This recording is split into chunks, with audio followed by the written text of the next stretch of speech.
boast that she knows that I'm almost famous. Neck bang bang, and we dangerous remaining.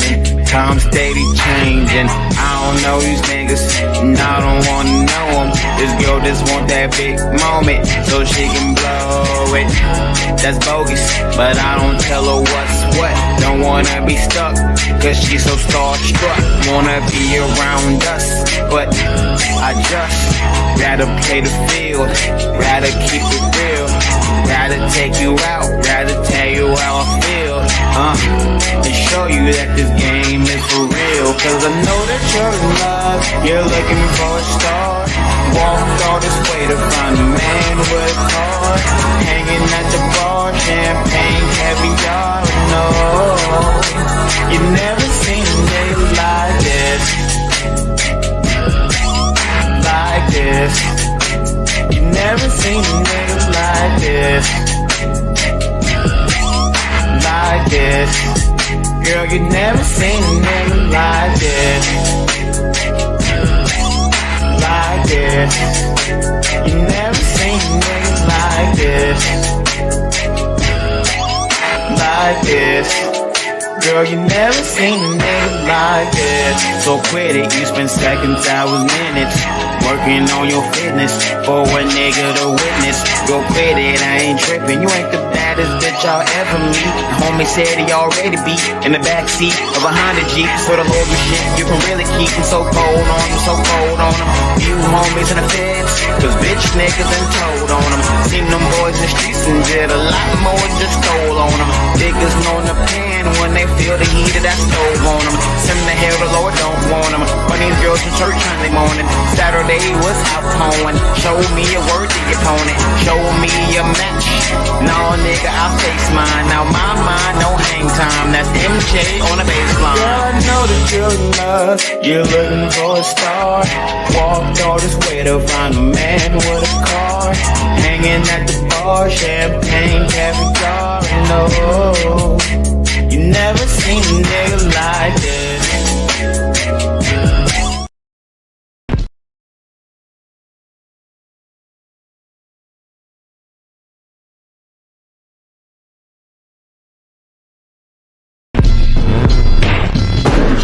Wanna see my cars on flatbed. Hey, this is a recession, selling that crack, yeah. Niggas selling super sour and bionic glue, and got Superman powers with a trash new. New Corvette looking like a transformer. No seatbelt screaming on my damn lawyer. Damn, I'm knee deep in the projects, and Hollywood ain't accepting no nigga from the project. New Corvette looking like a transformer. No seatbelt screaming on my damn lawyer.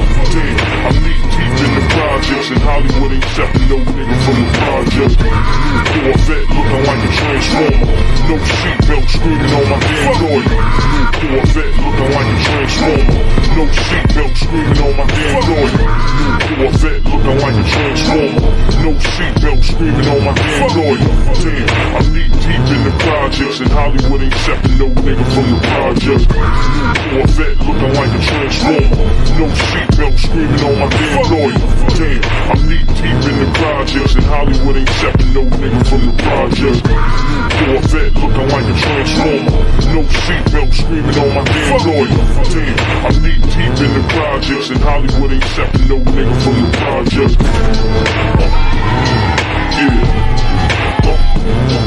Yeah.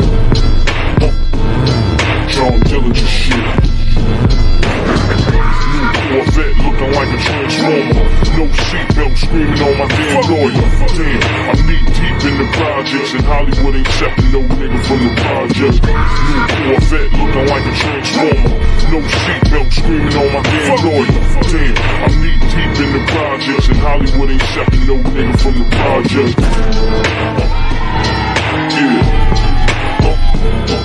Yeah. John Dillinger shit. Niggas in the hood wanna see my cars on flatbed. Hey, this is a recession, selling that crack, yeah. Niggas selling super sour and bionic glue, and got Superman powers when I'm strapped new. New Corvette looking like a transformer. No seatbelt screaming on my damn lawyer. Damn, I'm knee deep in the projects, and Hollywood ain't accepting no nigga.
Oh God. Good afternoon. Thank y'all for tuning in to another episode of the Frontline Black News. I'm your host, Chan Kruma, Jesse Paris, and we will be continuing where we left off last night with season 3, episode 20 of the Frontline Black News. Uh, we had several topics we didn't get to last night, so we're going to discuss those this afternoon, this evening. So the first one is the Democrats, you damn Democrats, are trying to recruit Dr. Cornel West. So does that mean no more Green Party? Community Works CEO Rob Andrews, withdraws from the Royal Mayoral race. Last Tuesday was the late Rolling 60 Crip rapper Nipsey Hussle's 38th or Trey 8th C Day, CIP to the low. NAACP supporting black owned Jumbo's Bar and Grill in Lakewood, who are experiencing racism, white supremacy, and in a fight to keep their liquor license. The Alabama Riverboat chairman charged uh, Reggie Ray, we need to donate $4 million to his legal fund. Lee Merritt is his legal representation. East Coast Virginia rapper Magoo from Timberland and Magoo from the 90s passes away suddenly. Melvin Magoo Barcliffe dies at age 50. Cause of death hasn't been revealed yet. Rumor has it he was shot and killed. If we have time, East Denver boxer Lumumba Sayers Jr. was shot and killed yesterday morning on the east side on 28th, California, in 5 points, Circle Black District of 5 points. And thoughts and prayers go out to him and his family. He was only 23 years old. Sorry, I got all these notifications going. Stop. Turn off notifications. Okay. Um, and of course, last but certainly not least, our unhoused neighbor news and our unhoused neighbor sweeps. So, uh, as we stress Black family for the past 4 years, going all the way back to Mile High News, uh, the Democrats are desperate. They don't know what they're gonna do, and as Lady Che has so eloquently stated, we called for this Black family. We called for a third party candidate to get in the presidential race, and it just so happened to be Dr. Cornel West. Now, Dr. Cornel West is not on code by any means. I don't even think he's read Nellie Fuller's book, The Compensatory Code Concept for Victims of Racism and White Supremacy. Uh, um, he is running as a third party candidate for president of the United States in 2024 under the Green Party. And it looks like the Democrats are so desperate they're trying to get him on board with them. Um, Cornel West he has been a Democrat since the '60s, so it kind of shocked me that he wasn't going to run as a Democrat for president of the United States, especially seeing that they have ballot access in all 50 states, whereas the Green Party only has ballot access in about 15, 20 states. So he decided that he was going to first run under the People's Party, and then he had a falling out with the People's Party, and now he is seeking, or he has already received the nomination of the Green Party, and now the Democratic Party, in their time of desperation, is trying to get him on board with them. So that's the first thing that we're going to be discussing this afternoon. Where is it? It's probably right here. It's cute. So shout out to TD Hip Hop Media. If y'all haven't liked and subscribed to TD Hip Hop Media, y'all definitely should do so. Um,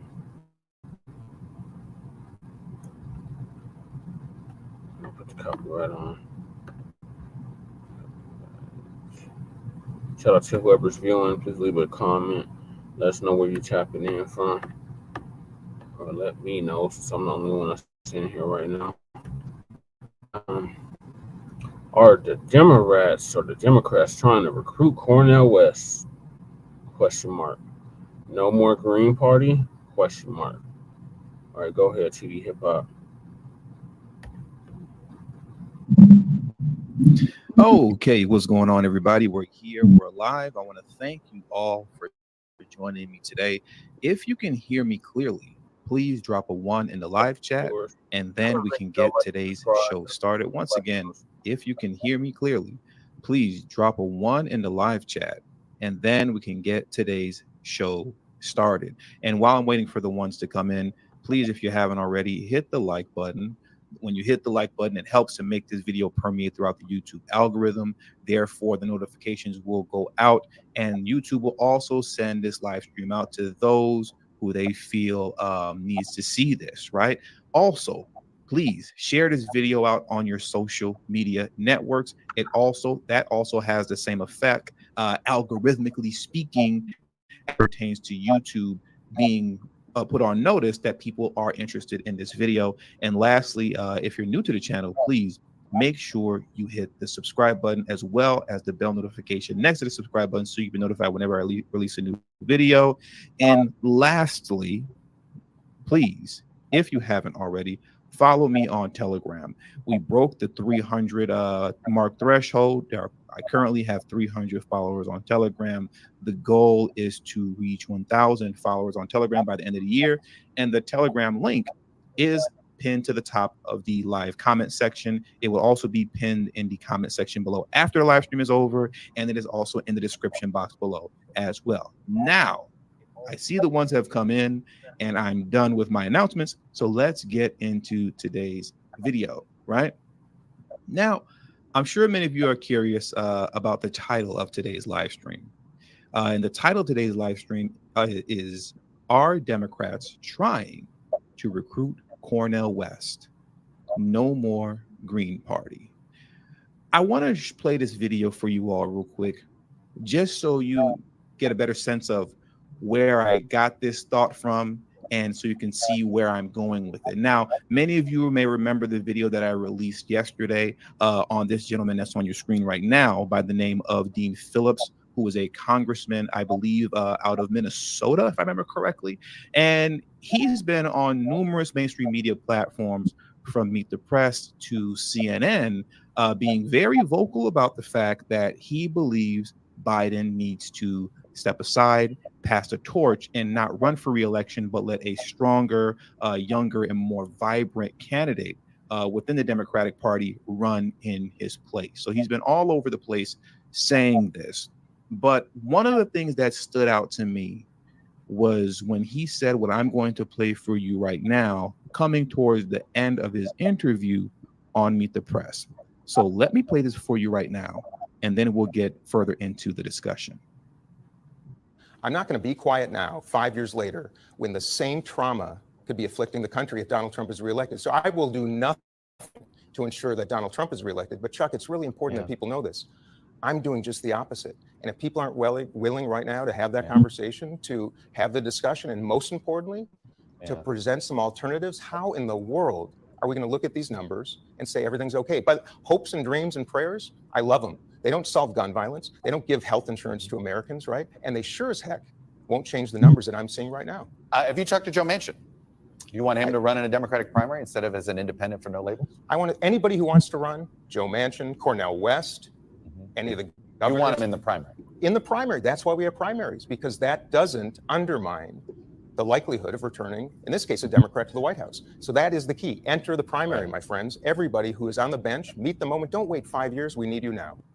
Now, when he said that, that's what made me trigger the thought that the Democratic Party is actively making an attempt to recruit Cornel West.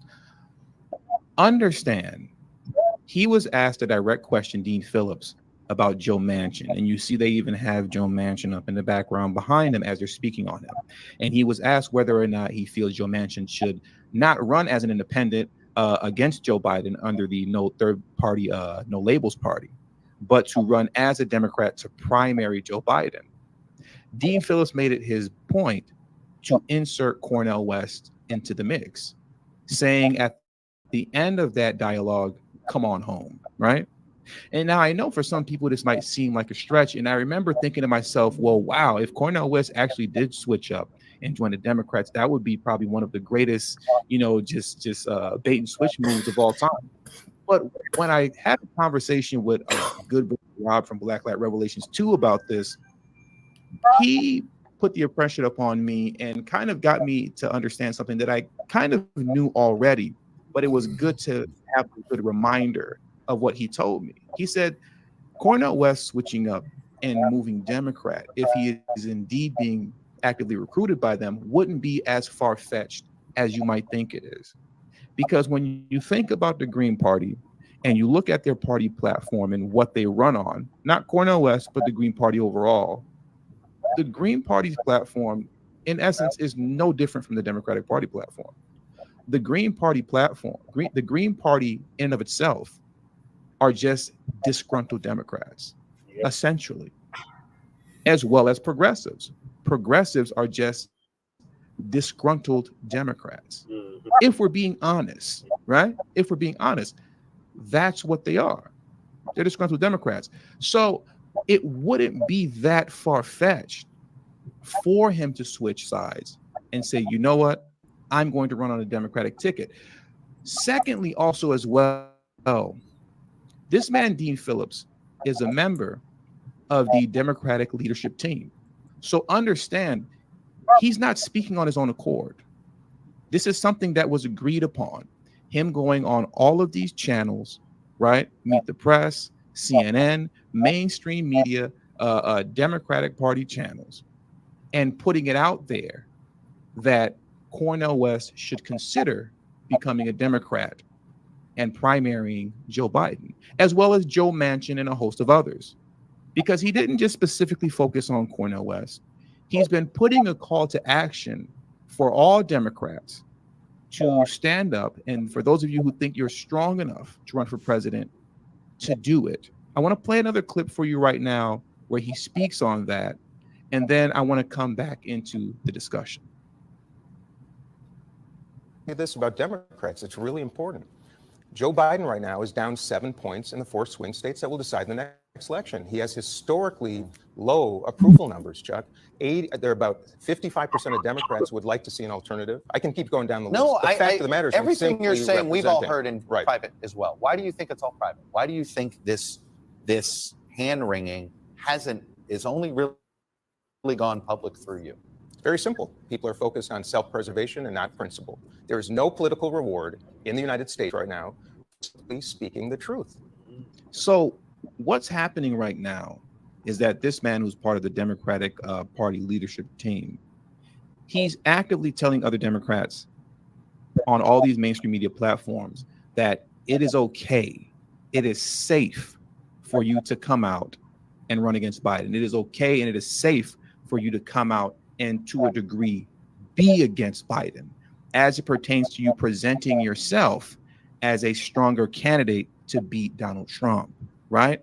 Now understand there's a big difference between what he's calling for right now and also what we've seen happen in New York with Eric Adams, right? Because some people may look at Dean Phillips and say, wow, so Dean Phillips can call on Joe Biden to step aside and tell other Democrats that they can step forward and challenge Joe Biden, but Eric Adams can't speak out against what's happening in New York City concerning open borders and the illegal immigrants being shipped to his city, right? Now he's being casted out by the Democrats.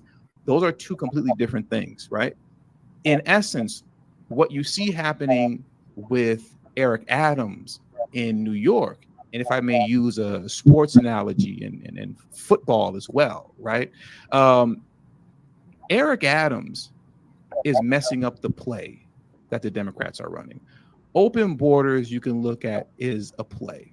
This is something that they want to do. It's very intentional. They're running a play. And Eric Adams being against open borders, essentially by speaking out against Joe Biden and laying the blame at his feet, could actually hurt Biden's chances of winning, right? You're hurting the chances of winning by being so vocal at laying the blame at Joe Biden's feet concerning what's happening with the so-called migrant crisis in New York. But what Dean Phillips is calling for is essentially, if I can continue on with the sports analogy, what Dean Phillips is calling for is for simply a stronger quarterback, if you get what I'm saying, right? They want a stronger quarterback. And I see stay calm. You're 100% correct. And I was going to get to this later. Gavin Newsom is their secret weapon. He is their secret weapon. But I don't want to lose track of where I was going with this. That's the difference between what Dean Phillips is doing and what's going on with Eric Adams, right? And it makes all the sense in the world that they would even throw a pitch out there for Cornel West, because that's how desperate they are to win this election, because it's really looking bad for Joe Biden. I want to get into another clip where he runs down some numbers, and then I want to go forwards.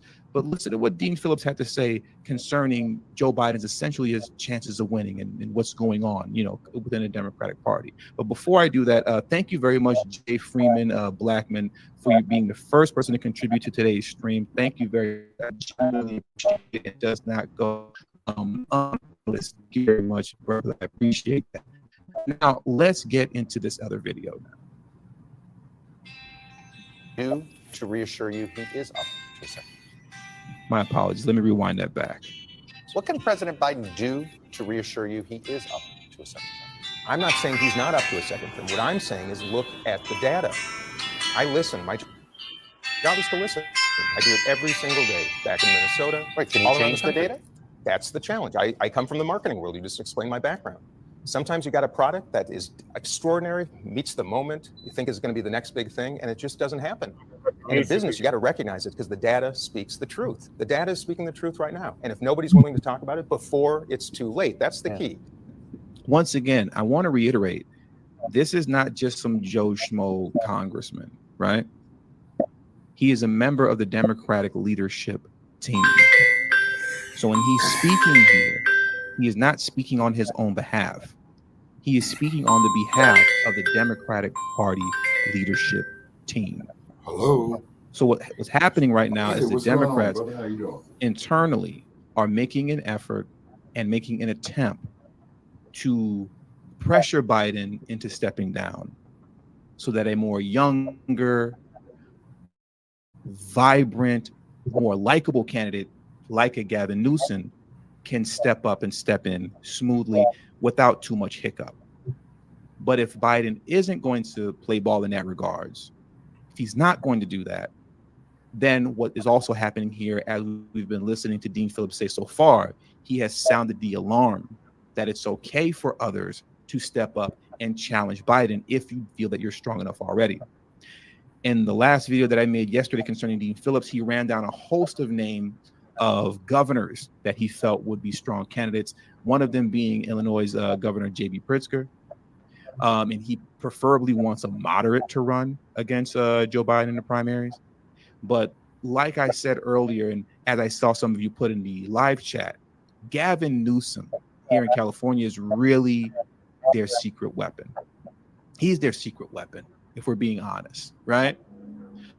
But also as well, if the point is just to get Joe Biden out of the mix, then it also makes sense as well for them to go after Cornel West also, right?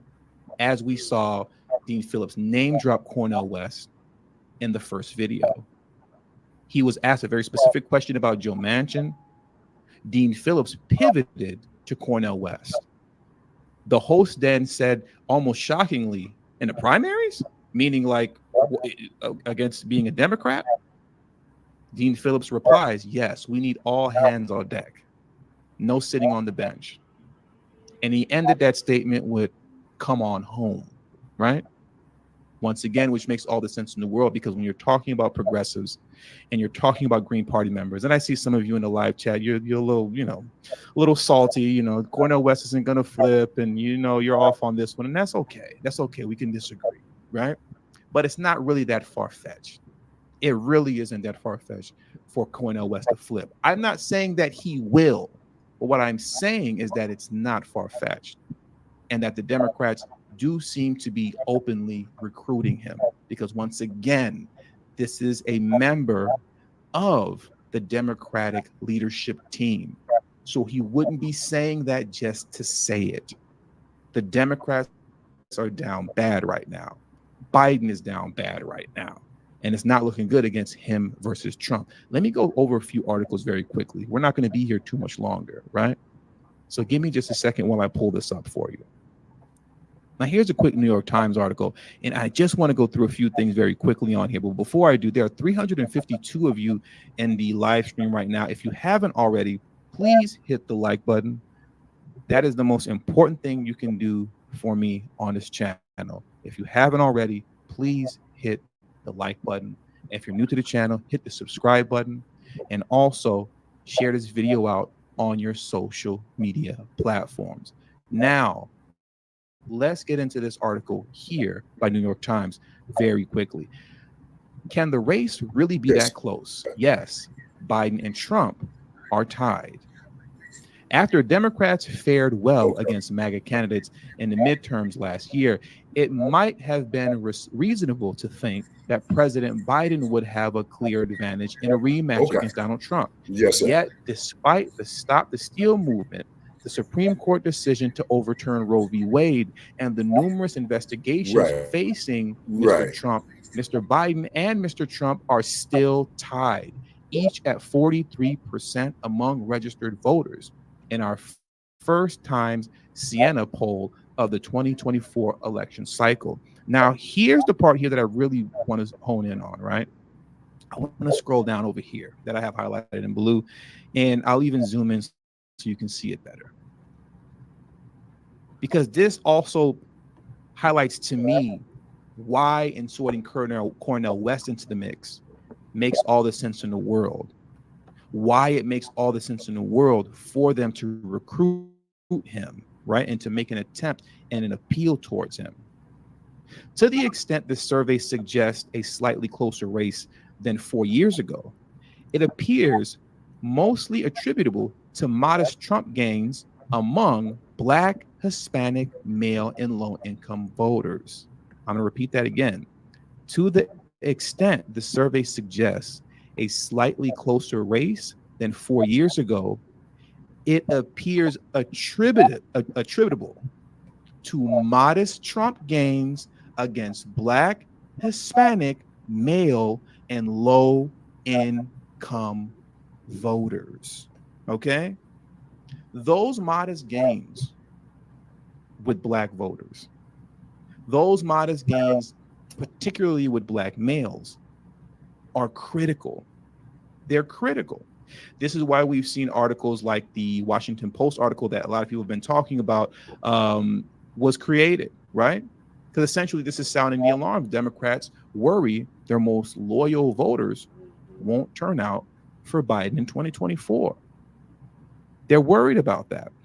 And I believe the reason that they're worried about that is particularly because as we're moving into this next election, I would like to believe that Black voters are coming out of this funk of being fear-mongered by the Republicans, right? Or I should say, coming out of funk of allowing Democrats to fearmonger them with the Republicans, right? This whole idea that the Republicans are going to get you. The Republicans, they're gonna put you back in chains, like Joe Biden said, right? He said they're gonna put you all back in chains. They're gonna strip away all of our rights, right? They're gonna have us back on the plantation. People aren't really going for that anymore. You can't just keep hitting us with the fear-mongering tactics. Many are fed up. They're not seeing any real tangible changes in their lives. And if they're not going to vote for Biden, if they're not going to vote for Trump, then they're certainly not going to just continue to give their vote away to a Democrat for him to not do his or her job, right? Once again, the fear tactics, the fear mongering isn't really working anymore. Not working. They're gonna put you all back in chains. They're talking about that for you. That's not scaring anybody anymore. Right. That they're going to put us back in chains, right? So once again, this is why I feel that it was very critical that they make this recruit attempt at Cornel West. This is where Cornel West actually comes into play, is when we're talking about the black vote, right? This is where Cornel West comes into play, largely, because that's what the Democratic Party is concerned with, the modest gains by black males and low-income voters, as well as Hispanics. The modest gains that Trump has gotten with them. Cornel West would do great in being able to pull them back in if they were to be able to successfully recruit him, right? If they were able to do that. Now, I want to go through a couple other things as well, because I really just want to highlight how just down bad Joe Biden is right now. It's just not looking good at all. You know, it's very looking very scary for him right now. They're gonna put you all back in chains. They're gonna put y'all back in chains if we don't vote Biden in. They're gonna put us back in chains. What I want to do now is get into this quick article here, and it's just a poll that shows Biden approval ratings holds at record low as Americans feel they're falling behind, right? As they feel they're falling behind. President Joe Biden's approval rating remained a record low in August, according to the latest IBD TIPP poll, as Americans grew more concerned about inflation and gasoline prices despite headline price increases cooling. The August IBD/TIPP poll shows 38% of Americans age 18 and up approve of how Biden is handling the presidency, and 51% disapprove. This is a net approval rating of negative 13 points, matches July, and weaker than negative 11 points in June and negative 6 points in May. So as time has gone on, right? As time has gone on, Biden is doing progressively worse and worse. In May, he was only negative 6. In June, he was negative 11. Last month, he was negative 13. And then you combine that with the fact that the greatest vice president in American history, Kamala Harris, has received, as this article states, Kamala Harris receives worst vice presidential rating in NBC News polls history. NBC News said Harris' net negative 17 rating was the lowest rating for a vice president in the history of its poll. Wow. Now, this also brings into question as well, and I'm not going to go, too deep into this, but it really makes you wonder, right? How is it possible that Biden and Harris were able to capture, what was it, the largest black vote in American history? This was the largest turnout of voters, I believe, in American history in 2020. This record high with voting, right, concerning Biden. So you got the most votes, if I'm not mistaken, in American history. And now by the end of your term, your administration is arguably the least approved in history. Record low approvals. I don't know, man. It really makes you wonder about what some people say about last election. Shabaka. You apparently got all these votes, so you were the most voted for, and now you're the most hated. That's a huge swing to the opposite direction. A very huge swing to the opposite direction.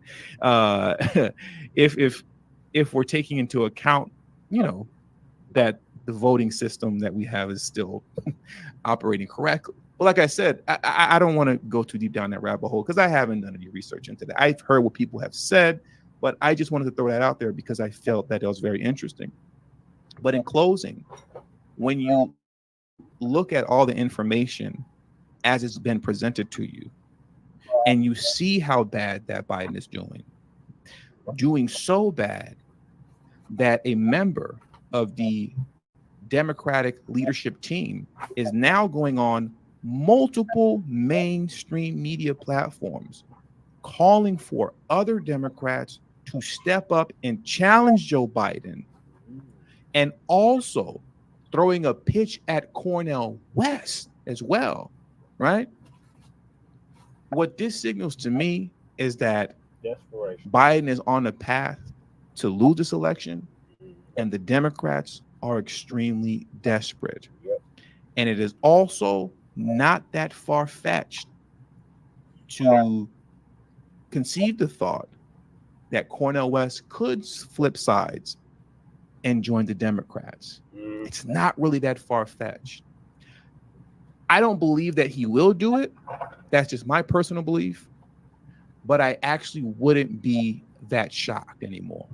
Because at the end of the day, if we're being honest, and sorry for my Green Party members in here, and sorry for my progressives in here, but if we're being honest, essentially, progressives and Green Party members are just disgruntled Democrats. If we're being honest, right? And the idea of even Cornel West becoming president isn't far-fetched either. I know some of you think that, okay, now you're just talking super crazy. But if Trump was able to pull it off, he broke the mold. We're talking about a social media star. He's not the first entertainer to become president. Ronald Reagan was an actor before he became president. But Ronald Reagan was also, if I'm not mistaken, the governor of California as well before doing so. Well, those old way of doing things concerning becoming president of the United States have shattered into a million pieces anymore. The old model of being a mayor of a city first and being a governor and then running for president is over, right? Running for the House of Representatives, then going to run and become a senator, and then after becoming a senator, now you run for president. Those days are over. You got reality TV show stars running for president now. And if he was able to win, yeah, you do. It's not really that far-fetched that Cornel West could become president as well. If he actually once again, I don't believe that. I don't believe that he will. They're having some but who technical knows? issues right here. So with all that being said, that does it for today's video. I want to thank you all for joining me today, and I want to thank those of you who contributed to today's stream. There are 460 of you in the live stream right now. If you haven't already, please hit the like button on your way out. Please hit the like button if you have not. And then also too, be sure to hit the like button on Shabaka's Black Experience Enhance as well too, and Frontline Black News. You know what I'm saying? Okay, we got J Mac here. Okay, I could barely hear you, Brother Paris. Hold on. Yeah. It's almost over. Democrats are done. Yeah, the Democrats are done, man. You know what I'm saying? So actually, man, it would be time for the third party candidates, to come up, is because what's happening is that everybody's upset with the Republicans of Trump. And the Democrats, man, they're constantly letting us down, man, these false promises and stuff like that. And also too, what's happening is here in the West, okay, the hurricane is on its approach to Los Angeles, but based on weather reports is that they're saying is that it's losing strength. It's losing strength the further north that it goes.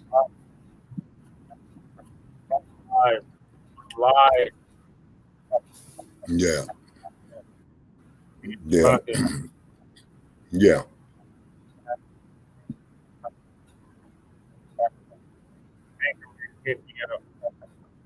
Huh? It's an anchor man. Yeah. Okay, so what's the update from Sin City? This Okay, the update from Shabaka's Black Experience Enhanced are West Coast correspondent for the past 8 years now. Yes, sir. Yeah, it's been a minute. Yeah. So what's happening in Kansas City? It is getting rained on. You know what I'm saying? So they do got flash flood warnings here. You know, checking the local news before we went on. Also, too, they're saying is that the hurricane itself, as it's coming further north, you know, off of Baja California, it is losing strength. Okay. And last report was, man, is that it's 125-mile-an-hour winds. You know, that's coming up. 125. Yes, sir. 125. So probably, man, it'll probably drop down to 90 or what have you. But what I'm hoping for is that it will kick out east, you know, to the Pacific and die out. But it doesn't look like that because it looked like it's coming straight through, all the way up through Western United States, mainly on the California-Nevada border, as it's going to go further north. And it looks like it's supposed to go all the way up there to Sacramento. Oh But yeah, Oregon. yeah. Yeah. Yeah, and LA, you know, they got and Los Angeles County, you know, they got all their FEMA people out there. You know, they're doing a lot of sandbagging. It's because they were saying on the local news in LA that I checked is that everybody's sandbagging. This is the first time that they ever did it for the last 3 generations, because it's been 80 years. So let me see. So that's 80, 1, 2, 3 generations. Yeah, 84 years is the last time. yeah, In yeah. So 1959. yeah. You see, and then keep in mind is that Los Angeles was not all built up as it is now, because in 1939, man, the tallest building you had was LA City Hall, and that there is only 27 stories high. You see, so now you got skyscrapers up there, man, you know, like at about 75 floors, I believe, and I think the library tower, which is right across the street from the Los Angeles City Public Library, is 78 stories. You see, so there's going to put those tall buildings to the test up there. And then, of course, you know, the higher you go up in the air, the more severe the wind is going to be. You see, so hopefully, you know, we'll kick out there, you know, it's because I have loved ones there myself. So, of course, I'm concerned about them, you know, as well, too, you see.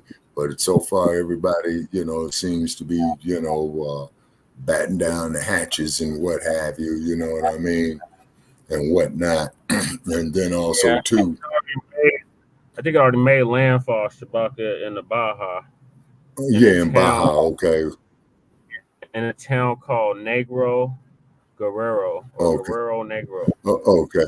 Yeah, okay. And then, so which means is you might want to get a report out of Cabo San Lucas, which is at the bottom of Baja, California, which is a tourist attraction, basically. You see what I'm saying? Out Yeah. now, and the communication is probably out.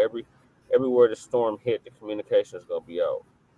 So Oh yeah, absolutely, because that's interfering with the cell phone towers and stuff like that. You know, as we went through last night, you know, we was going through it with the telecommunications as well too. You see, yeah, and so yeah, so we definitely, you know, want to make sure, you know, that our people are taken care of. And Karen Bass, you know, she did a press conference, and let me see if we could pull that up right here. Okay. All right, Karen Bass. Okay, let's see. Are you still there with me, brother Che? yeah. You need me to stop sharing? Oh, you can share the screen. Okay, that's what I'm gonna try to do. Okay. All right, in Palm Springs, California, where rain is rare, residents brace for Hillary's downpour.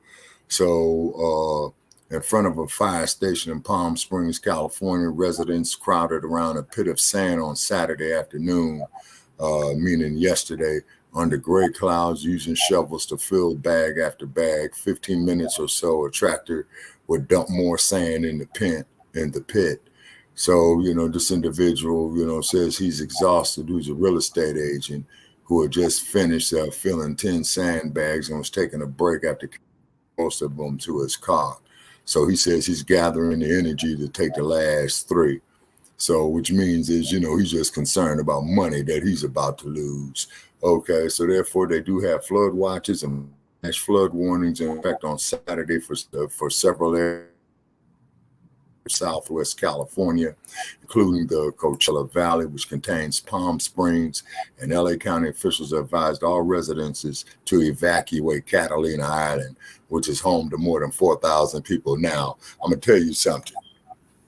Yeah, well, if it hits Catalina Island, which it should, okay, it's going to wipe Catalina Island out. It's going to wipe it out. Yeah. It's more than just one. Catalina is just one of many. Yeah. All that shit is going Yeah, on. exactly.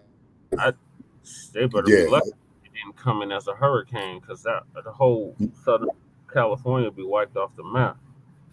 Yeah, and then do keep in mind, be advised that up in Santa Barbara County, they do have oil rigs off the coast of California. Okay, so that should be of concern as well too, is because if that affects those oil rigs, then guess what's going to happen to the coast of California? Okay, it's going to be just like the Gulf of Mexico, man, when they had that oil rig explode there in 2011. You see, you know, Yeah, and from what I understand, get no good seafood after that. exactly, you know, and then on Saturday, which was yesterday, Newsom declared a state of emergency for Southern California and some Central Valley counties, which would be San Joaquin, Fresno, Merced, and Madera counties. The state also closed the state beaches in San Diego and Orange counties, as well as 10 state parks. Okay. And then at a news conference, the governor's office of emergency services says the state is threatened by what could be one of the most devastating storms that they have had hit California in more than a decade. I remember when they had the El Nino storms come in, you know, they could be it could be quite dry. Yeah. It's an El Nino year or El Negro year, and it's still active. Yes. It's just oh yeah. More. You seen last night, of them just waiting. Oh yes, sir. And then too, sunny, vibrant oasis nestled in the Coachella Valley Desert is just 2 hours east of LA. Palm Springs is known as an upscale resort city settled by Native Americans some 8,000 years ago who found paradise in its many springs. It became famous as a Hollywood getaway for the stars, which it was, because Dean Martin used to live out there. Frank Sinatra had a place out there. Sonny Bono used to be the mayor of Palm Springs. You see what I'm saying? And so therefore, and I don't know how to share this local report here to the screen. It's a mile below sea level? Yes, sir. Palm Springs is the exact opposite of Denver. Okay, and Denver's the mile-high city. Palm Springs is 1 mile below sea level. That's why it's called the low desert. Is it lower than Death Valley? I think so. Yeah, I think so. In Death Valley, they're going to be getting hit too. Most definitely. So, you know, you're going to have a lot of flash flood out there, because out there in Death Valley, you got Highway 58, which takes you all the way from directly to Barstow. Yeah. And it takes you directly from Barstow to, let me see, Highway 58 takes you from Barstow to Bakersfield. Okay, or from Bakersfield to Barstow. So all that is going to get hit and drenched and what have you. And then also to the Grapevine, which is Interstate 5 North, going up there past the Cajon Pass. No, the Tajon Pass, which has an elevation of only about 1,500 feet. You know, that's going to get drenched. So which means is you're going to have a lot of mudslides coming off the Interstate 5. You're probably going to have some mudslides that's going to be coming off of Highway 101, which goes along the coast of California. And then, of course, Las Vegas, you know, it's getting ready to look crazy as well, too, you know. So now let me ask you this. Now, how would I share this here on the StreamYard? How would you share it? At the bottom of the screen, it says present. You want to click on that, and then the bottom of the StreamYard screen. Yeah. Wait a minute. Okay, I see present. Okay, I'm pushing that. And it shares slides, video file, share screen. So what I hit, share screen? Yep. Okay, share screen. Okay. Screen sharing is easiest with 2 monitors. Okay, let's see here. Yeah, boy. Okay, hold on. Let's see. Now, this is the first time I did this, you guys. Okay. All right. Okay, share. Okay. All right. Do There you you see go. it, Brother Paris? Yep. Yeah. I'm up They say, now. yeah. Try to So that's Sandy. full screen it on your end. Okay. Full screen it on Thank mine. you for keeping a very close eye on things there in San Let's see Diego to here. the south of where I am right now. Okay. There you go. You got it? Yep. That's perfect. Okay. Now they got a commercial. Yeah, we got to get you on the Yeah. premium.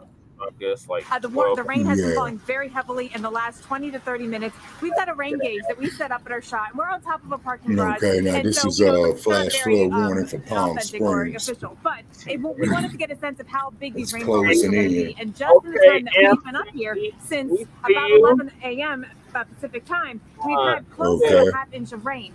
That's a lot in just this 2-hour time frame. A lot for this area. I know if you're in Florida or Louisiana or Texas, you're thinking that's not much rainfall. It is for the desert, and we're concerned that this rain will Oh actually yeah, MC, increase. peace and And Black as we Power get family, through, brother over through the next, Femi of several MCN hours, will checking lead to in. an Thank you for increased flash checking flood in. risk here. Again, All the plus right, for the warning in MC. effect right now. So this is what's happening out there, you know, in the desert, you know, Palm Springs, you know, it's not exactly due west of here, but it's just, south by southwest. Yeah, But it's Southwest. all, yeah, and it's all still part of the same desert, the Mojave Desert, what they call the Great Mojave Basin. And this desert goes from California through Nevada, Arizona, Utah, let's see what else, and the next state that's east of here, which would be Colorado. which would be Colorado's on the other side of Utah Yeah, but it and Arizona. goes all the way to Grand Junction, Shabaka. Oh, okay. And that there's when you get what they call that there, the Front Range right there, No, it's on the Grand west. Junction. Okay, so that's the back range, right? Yeah, it's on the way into Utah. Yeah, okay. All righty. So it looks like, man, you know, that it's going to be kind of bad out here, particularly in California, particularly out there in Palm Springs where they're getting drenched.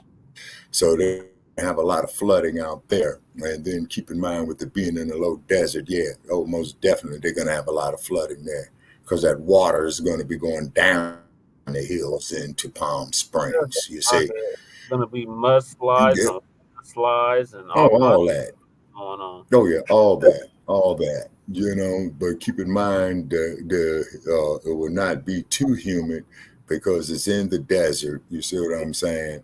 You'll have slight amount of humidities because you're going to have the heat mixing with the water. Okay, so but it's not going to be as bad if it was down there like with the panties and what have you. And also too, I see the spirit of the ancestors is getting ready to pay the state of Florida another visit, as well as they should. Actually, of course, we're praying to the ancestors to spare our people.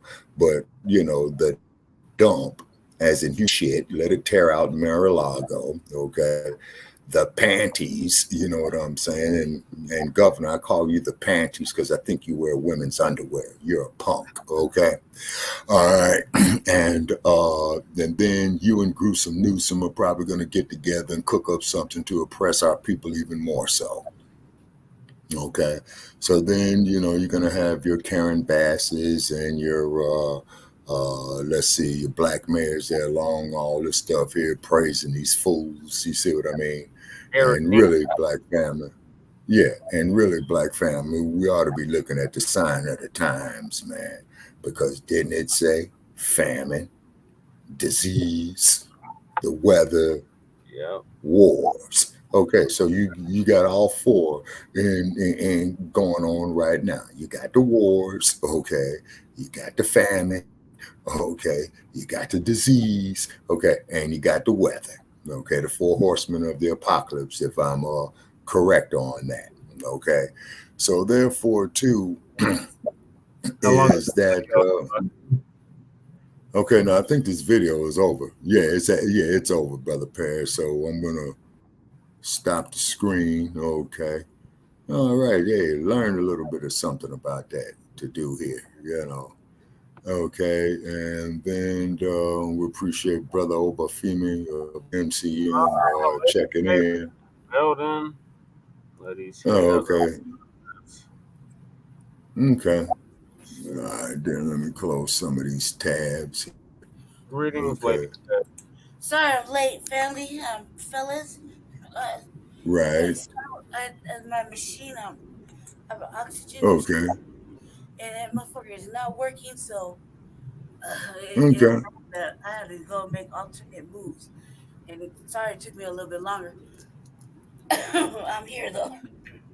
Um, Yeah, what so was happening Shabaka was just playing a video about the hurricane. Well, now, again? Still on Yeah. that? Yeah. From yeah, from Palm Springs, Lady. Yeah. So some new development has happened then. Yeah. So what's happening is you vote for Brandon Marie Majors for Aurora City Council. Yeah. Okay. And then what's happening is Palm Springs, as you know, is in the low desert. Okay. So which means you're gonna have water that's going down into Palm Springs. So whereas Barstow is in the high desert. yep. And Palm Springs is a mile below sea level. So it's the exact opposite, of the mile high income city. Okay, so out there, in the deserts of Southern California, they're going to get drenched. Parts of Southern Nevada as well too. They do have like flood alert warnings, here in Clark County, that has been coming out, and I'm sitting right here where I'm at. I ain't going nowhere. Shout out to the viewers. We see y'all. Thank y'all for sticking with us through Where these do you Yeah, turbulent go? absolutely. times. Yeah, and please contribute to us to expand this platform. Definitely support Shabaka's Black Experience to enhance, because we're going through some issues there with the algorithms. Is because they don't dig the message that we're presenting, and this really is not a question if we care or not. We really don't, but we're going to keep dropping this truth. Okay. And as far as the dump is concerned, you know what I'm saying? I hope a hurricane comes through there and destroy Mar-a-Lago. And I know that's not a They nice do thing fly. to say, but yeah, but I know that's not a nice thing to say about Mar-a-Lago. But look what Trump is doing to the country. And also too, there's a new type of mega hat that's going out, folks, that I've discovered. It's not Make America Great Again. It says something about, what did I say? Brother Che was up there on my wall and I posted it there to you. Hold on, let me see if I can go check it out. Okay, let's see right here. Okay, yeah, that's us live right there. Okay, wait a minute. And the mega hat was saying is that I'm trying to find it. Let me see here. Mega. Oh, my ass got arrested is what it says. That's the new mega hat. My ass got arrested. Yeah. Mm-hmm. That's the name of it. Yeah. Yeah, that's the name of it. My ass got arrested. You know what I'm saying? So we'll support that mega hat. You know what I'm saying? The new mega hat. You know what I mean? And hopefully the dump, as in human shit, will get convicted. Okay, as rightfully as he should be. Now the sad part about, okay, now I see Brother Che. Okay, he's having. Yeah, he's pinwheeling. Okay, but keep it going on. The show must go on. Okay, but None of them fucking indictments, man. Them indictments make Trump look handsomer. oh yeah, what's it? Good. So 91 indictments. yeah, everybody's like, dude, without me and Justin were sitting there watching the news, and I'm listening to music, but my headphones up, so I'm looking at the news, and it said 91 charges. I was like, 91 charges? God damn, Jesus Christ, Trump, control yourself and your criminality, you Yeah. fucking degenerate. Like, Jesus, 91. Oh I yeah. was like, 91 charges. I was like, 91 charges. I was like, you wouldn't, man. We go to jail for just 2. Hmm. How the fuck you get Oh away yeah. with 91 and 4? Okay. Well, what is Like, okay? Well, as you know, he's rich. He's got money. You know what I'm saying? So he's retaining all these lawyers, and then to Rudy Giuliani. You know what I'm saying? He's been disbarred, and hopefully he will fall too. But it's very interesting, folks, is that when the dump was like within his first year of office.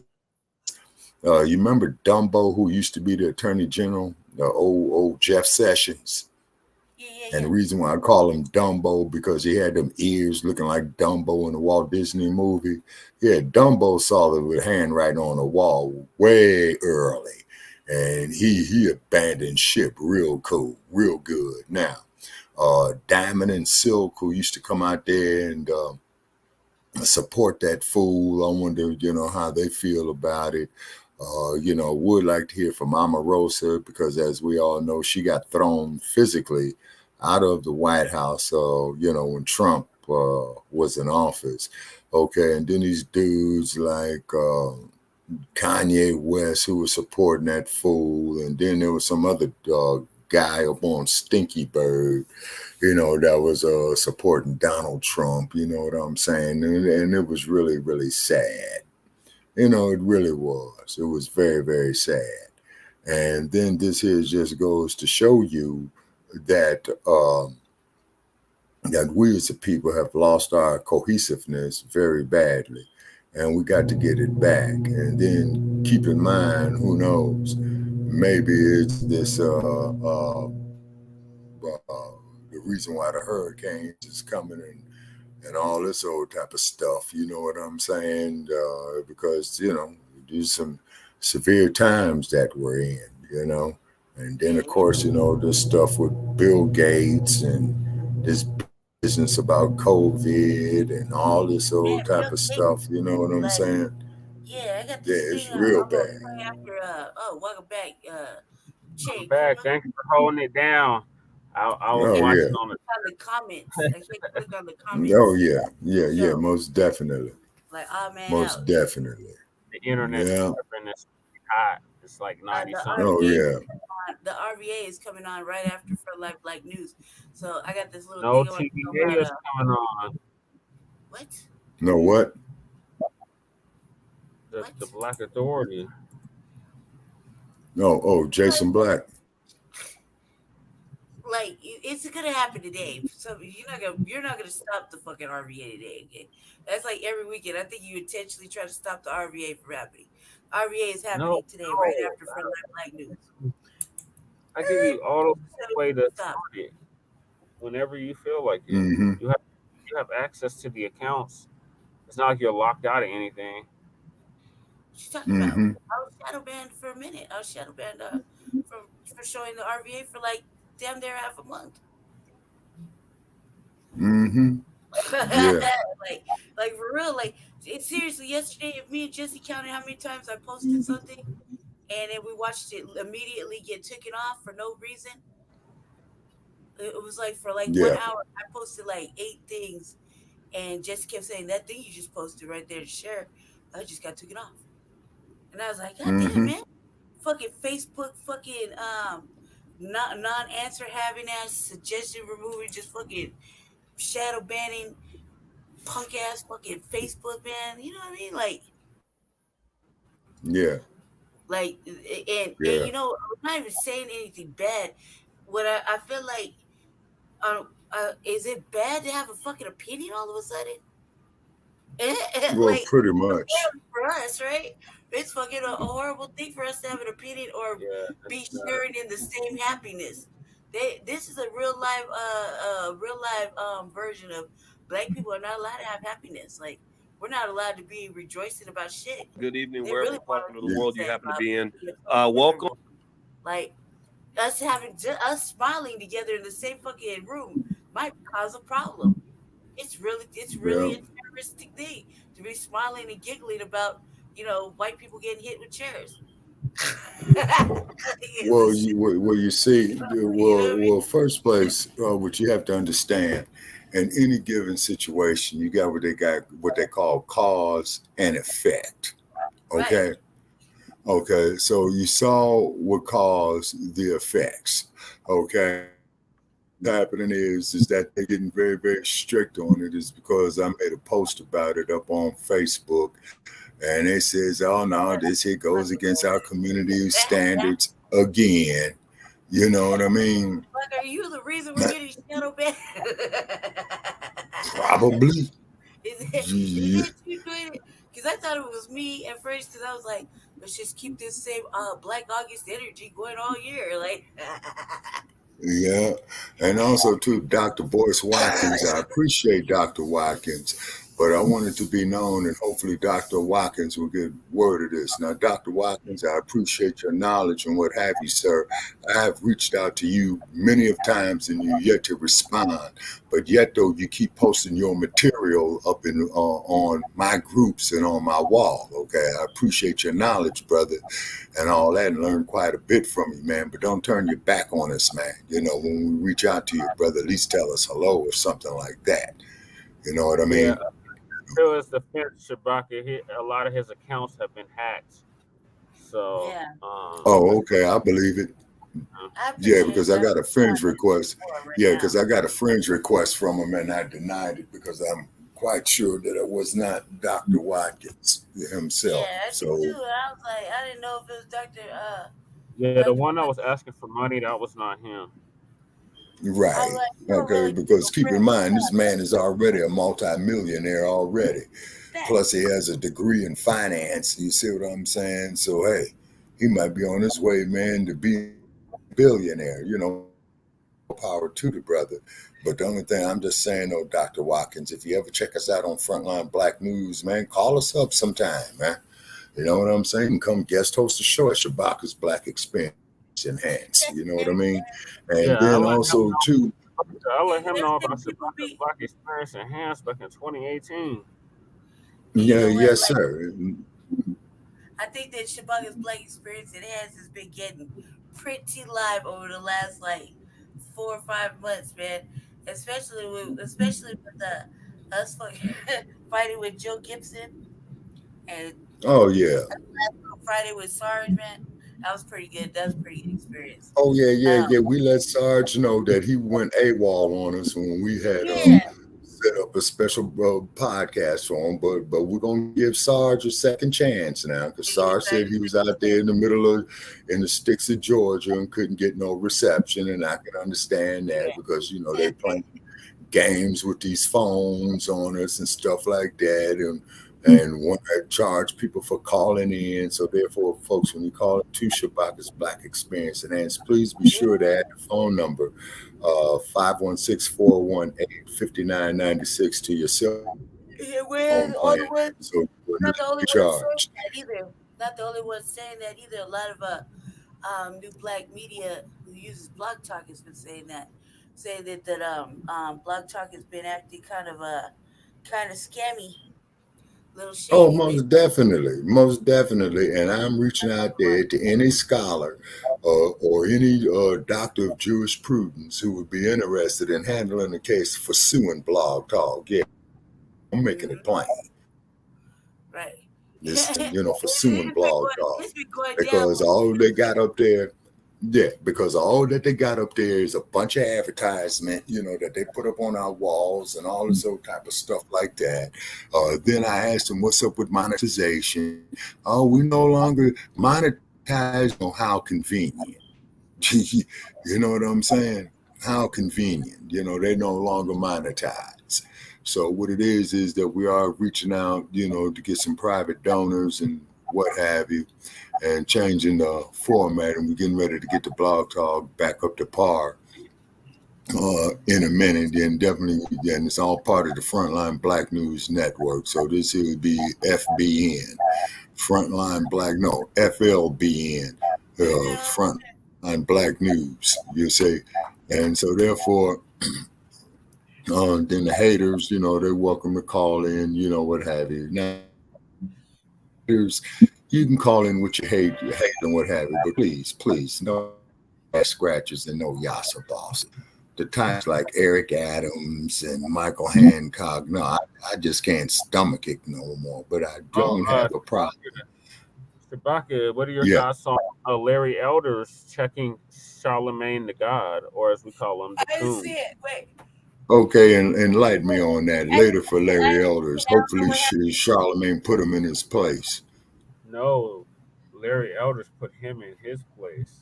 Oh man, I Okay, didn't see it. I don't so know what you're talking about. Can you show a clip or something? yeah.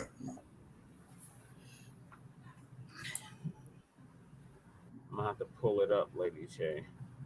Well, yeah, that way, if I'm gonna laugh properly at Larry Elders, I gotta know what we're talking about.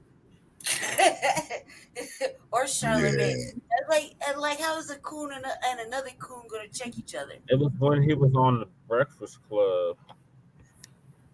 Oh, okay. He's cooning. They're both coons, man, and they both don't fucking give a damn about black people. Only when it's convenient for them. It was 3 days ago. I don't want to discuss the systematic racism, fatherlessness in Black America, and something else.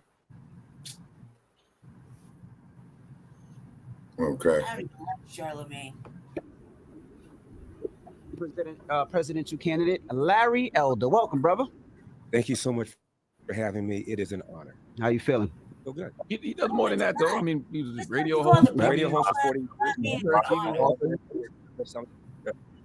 On Hollywood Walk of Fame, corner of Hollywood and Vine, southeast corner. Just saying. Okay. I didn't know you had a star in Hollywood Walk of Fame. Oh, well, I'll make it the next time I'm in Los Angeles. I'll make it a point to take a dog with me so he can piss and shit on that star of Larry Elder. LA street maintenance shouldn't even putting it down there. Oh, well, I'm running as the America First mega guy. Right. We have an America First mega guy running, obviously. So the question is, what do you bring to the table? You say MAGA. MAGA. Okay. And the answer is, I bring a lot of issues to the table that I feel our side is not talking enough about, if at all. For example, the #1 social problem in America by far is the epidemic, not of COVID, but of fatherlessness. 70% of Black kids today enter the world without a father in the home, married to the mother, up from 25% back in 1965. Now 25% of white kids enter the world today without a father in the home, married to the mother. And the stats are clear. Even Barack Obama once cited them. If you're raised without a dad, you're 5 times more likely to be poor and commit crime, 9 times more likely to drop out of school, and 20 times more likely to end up in jail. What's happened? In the mid-60s, with Okay, freeze that for a minute. Okay, freeze that there for a minute. Because I got a couple of statements. Okay, first place, where's this information from? Okay. Also, two, who is paying this trick to say this bullshit? Right. Larry, okay, them is 2 questions I got. I'm putting it out there on social media. And by the way, Elder, I want to be very, very clear about Elder. Okay, Elder said that he was from South Central Los Angeles. That is a lie. Larry Elder grew up in the Crenshaw district, right by the Baldwin Hills, which is way west of South Central. This is not okay. Yeah. Like, who is talking like this? And whose fault is it, Larry Elder, that nobody has a daddy in their goddamn life? Right. Okay, well, see, but what it is, though, Lady Che, to support what you were saying, okay, and to support your premise, Lady Che, even more so, is Dr. Francis Cress Welsing had wrote about this here in the early 1970s. You see what I mean?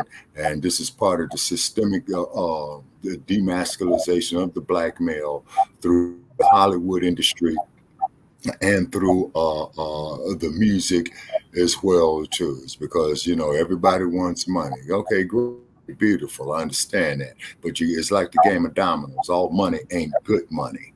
Okay, and this clown Elders right here is a classic example of that. So I just wanted to let it be known, Elder. And if you don't like it, Elder, you can call up any Tuesday night at 516-418-5996. And then tell you what, Elder, we'll be more than happy to sit up there and let you regurgitate your prepackaged bullshit for about 30 minutes. And then we're going to take it to the audience and have them deal with you. And I'll be noting down everything that you'll be saying, elders. Okay, now, I respect your education, elders. Okay, but let me ask you a question, elders. How many Black people did you do pro bono cases for in the city of Los Angeles? Johnny Cochran did many of them. I just want to know how many pro bono cases that this clown did. Now let's hear what this idiot is talking about. Right now, this is a classic case of tokenizing.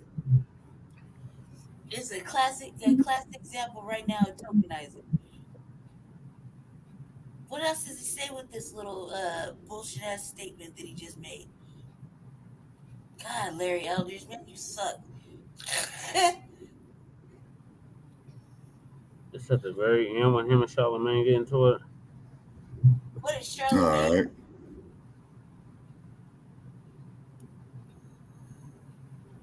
So what do? He throw him out the studio, or whites are involved in mess than blacks. Depends on the category of the drug you're talking about. And I was talking about a very clear category, and I gave you, I told you where I just criticized the black man who was in charge, and you skipped over that and went right to talking about drunk driving. So again, sir, I have no problem with criticizing Black Democrats. We do that. Charlamagne does that all the time. It's just the imbalance of understanding that even Black faces in high places, even including yours and Democrats, Republicans, just being fair across the board. That's all. Well, that to me basically is no different than what Joe Biden just did with Charlamagne, which is tell me as a Black person, I got to think a certain kind of way, otherwise I'm not Black. And I didn't like that either. Well, you just did. I didn't like that either. You just did. You call me a black face, as if I'm supposed to think a certain kind of way. No, I said blackface. I said blackface in high places. I said they're everywhere. You're a blackface. You're in a high place. You're running for president of the United States. That's a high place. You are blackface, correct?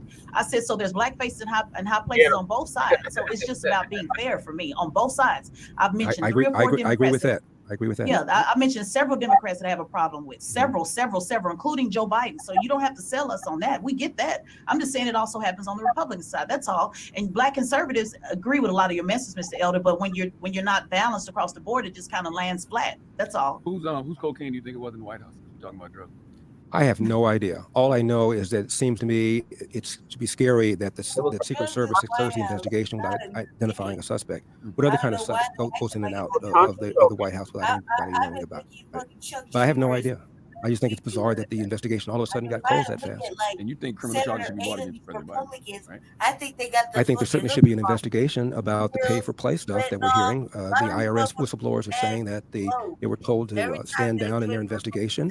I think there's a double standard going on, as I said earlier. For example, Donald Trump has been indicted for document possession. There is a special counsel investigating Joe Biden for document possession, but his defenders are saying, well, Joe Biden, unlike Donald Trump, turned over the documents readily when they were found out to have them. And if that's the case, why is the investigation still taking so long? Drugs in the motherfucking tell them how they can support your campaign. LarryElder.com. I need $1 from 40,000 individuals, even if you want somebody else to talk about something. Man, I wouldn't give your trick ass 10 cents if you were sitting down there on Skid Row with a as was the president of the United States was Black. And yet, still not in charge of the system. So who's in charge of the system? Well, he's like, whose drugs was it in the White House? Who gives a fuck? It could have been anybody's drugs. Drugs are probably in everybody's desk at the White House. Actually, we have been. Take Baltimore. No, we've never been in charge. May I finish? Tell me, what financial system are Black people in charge of? What healthcare system are Black people in charge of? What government system are Black people in charge of? I'm ready to tell you. What prison system are Black people in charge of? I'm ready to tell you. I'm not talking about mayors. I already know they're talking left foot, right overhand. Let's not. Right by like. Oh yeah, just ready to work. Yeah, like. Let's not go with that. I said, what system have we created? Have we implemented that we have been in charge of? Name them. This is why you don't like talking to Black women. Wow. Baltimore.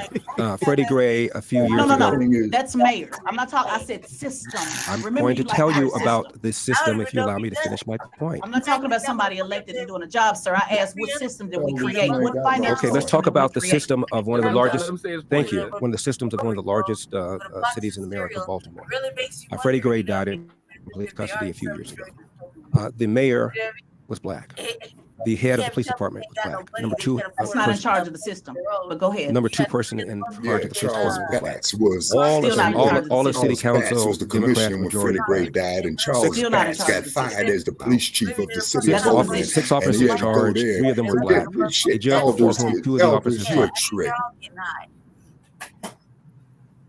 No one Ready for Larry Elders. He's coming to us with a bunch of prepackaged bullshit people. Looking at the scenario, and let's say it was a January 6th event, and we knew it was gonna be in there for a minute, like a couple of days. I was scoping out the shit, and I'm like, "Yep, I'm gonna go talk to go check to Chuck real quick." I'm gonna go talk to Chuck. I'm gonna go find. Of course, I'm gonna go find Hunter. He just got caught, and that motherfucker blatantly lied with the shit. So you know that he knows where to get all the good fucking crack cocaine and fucking all the acid and fucking shrooms and everything I may or may not like. You know what I mean? I just know he got the hookup, and it's probably in the same building. So I know that I won't have to go very far, but up a couple of flights of stairs and down some long ass motherfucking hallways to go find what I need. And then I'm gonna go barricade myself somewhere with a book and be just by myself, listening to my little tunes plugged into the wall, getting high with a book. It's gonna be a long night when the whites come over there and terrorize the fucking White House again. You know what I mean? I'm not gonna be on the floor in the chambers guarding a treasure chest of fucking illicit votes and shit. Because that's what was done, remember? Like a quick side note, Warner Brothers said no to the deal with Tyler Perry. Who gives a fuck? They said no. I say no to Tyler Perry too. Tyler Perry's a weirdo. Okay, I figured that. Okay, the reason being is because Warner Brothers is one of the original movie producing companies there in Los Angeles, and then of course they got an agenda that they're keeping up there as well too. Same thing with MGM, same thing with Paramount, and what have you. Let's see, and I'm not surprised at all in the least, okay, because they don't want us. I'm asking no type of power, but however, I do appreciate Mr. Tyler Perry's effort and what have you. But and out of all respect for Mr. Perry, although I don't agree with him, wearing women's clothes in his Madeira movies, but he did make a movie called Alex Cross where he was one down brother in that one right there. Yeah, Alex Cross was good. There's one on right Yeah. now. All right, What's going on right now? So he basically said some duck ass shit, and that was that, right? Yeah, but him and Solomon were going at it about. I want to get to the part where Larry was checking Charlemagne. I think this is right here. Back to the insurrection when playing that. And his administration refused to use because of all the sexual stuff that was in it. It's basically the same thing that was in the advanced placement African American courses, and now because it's in that, all of a sudden the governor is accused of somehow defending slavery. He's not doing anything of the sort. What did you think Well, about sir, that? Line? you were actually one that defended slavery. In your comments, you said that, like it or not, slavery was legal in response to reparations. So it's you that was defending slavery, and correct? then in addition to, defending okay, it very and saying important that it's fact, legal freeze are that for two 1 very second. different things. Slavery, Freeze that for one. Okay, and keep in mind that elders had stated that when it came to reparations, that the slave holders, repeat, the slave owners should have been getting the reparations, and I just want to bring that point up right there. Please continue. They did get them. They got compensated. Yeah, I think everybody and their mama's gotten compensated except for Foundation Black America. It was like $300 a slave, and these mouths had hundreds and thousands of slaves and shit. So they got $300 back then in 1860, let's say 1863. So that deal would be every bit, man, of about $30,000 today. Right. You have to look at what they call the price of a loaf of bread. You see what I'm saying? Because what's the average price of a loaf of bread today? About $3-4. Okay, so therefore back then it was like about 1 or 2 pennies, right? So that's about at least every bit of a $300 to $400 mark up on it right there. You know, yeah. about that is when I was growing up, a loaf of bread. This is just crazy. A loaf of bread when I was growing up was like 48 cents. Then Yeah. it went to Okay. like 68. Then it went to 88, and now we're at like $6 for one loaf. Like that's Mhm. fucking ridiculous. And then keep in mind, and then when the economy had failed in Germany during World War One, before Hitler, is that they said it would take a whole wheelbarrow full of money to go get a loaf of bread. But what Oh, you people was talking doing was about getting, during the Great Depression, Sabaki. oh, okay, well, it was in Germany, I know that. And a whole wheel, and they needed a wheelbarrow full of money to get a loaf of bread. So that it just goes to show you that the currency that they had at the time was straight garbage. And this is what you got going on right now. See, people, the reason why they don't want this reparations because if it was to be done properly, it will cause a major economical shift in the economy. Okay, then also too, what will happen is Dr. Martin Luther King said one of the main things that we need to get is land, and land is a major factor of production. And they don't want us having that, you see. And just as long, as Dr. Wilson said, men are men folk going around wearing women's clothes and stuff like that, putting this alphabetized agenda on us, you see. Keep in mind those with the LGBT community, they have a right to their civil rights, they have a right to their human rights, but you do not have the right to come up there and tell me that something is wrong with me because I like girls. Okay? That right you Girls, don't have. Okay? girls, I do before. Yeah, you see what I'm saying? So I mean, is that you try to meet them halfway, okay? But Silicon Game Valley and its nonsense, is because that's where they based at. It's trying to push this agenda all across the board, and they specializing in feminizing young black males. I mean, look what Dwayne Wade did to his son. Oh And as my Dr. God. Umar Johnson said, that breaks my heart. Suppose that when that young man, suppose that when that man decided when he gets 30 years old, hey, guess what? I like girls after all. Now he can't do nothing to accommodate the young ladies. Yeah. Shit, You at see that what I'm point, saying? And I'm not, making fun of him or anything like that. If anything, I'm crying on the inside. Right. And mainly at his dad, for pushing that agenda. You see, and then old gruesome Newsom, okay, he signed the legislation, Brother Che. You brought that there to my attention a while back, where they don't even have to put the sex of the child on the birth certificate. They just put an X. Yeah, you just put an X right there. I mean, what is that? What is that? Because Yeah. I'm gonna make sure I'm gonna be very adamant that they write in big bold letters the gender identity of our child. So that way, there's no misunderstandings later. Like Exactly. it's clearly a boy with a swiller, or Mhm. clearly a little girl with a little cave. You know what I mean? Like clearly, so that there's no misunderstandings because that shit is ridiculous. That shit is ridiculous. That's a like let's push this shit too far. You know what I mean? Like there's a line, and then there's habitual line crossing. Okay, this is a habitual line crossing type of thing that we're like now have to accept. Like no, because when we ask for shit, they say no to us. Yeah. With the quickness.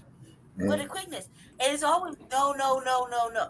Like case in point, look at reparations. That's a negative no, right? But when they ask for 115 fucking things to go through legislation, right?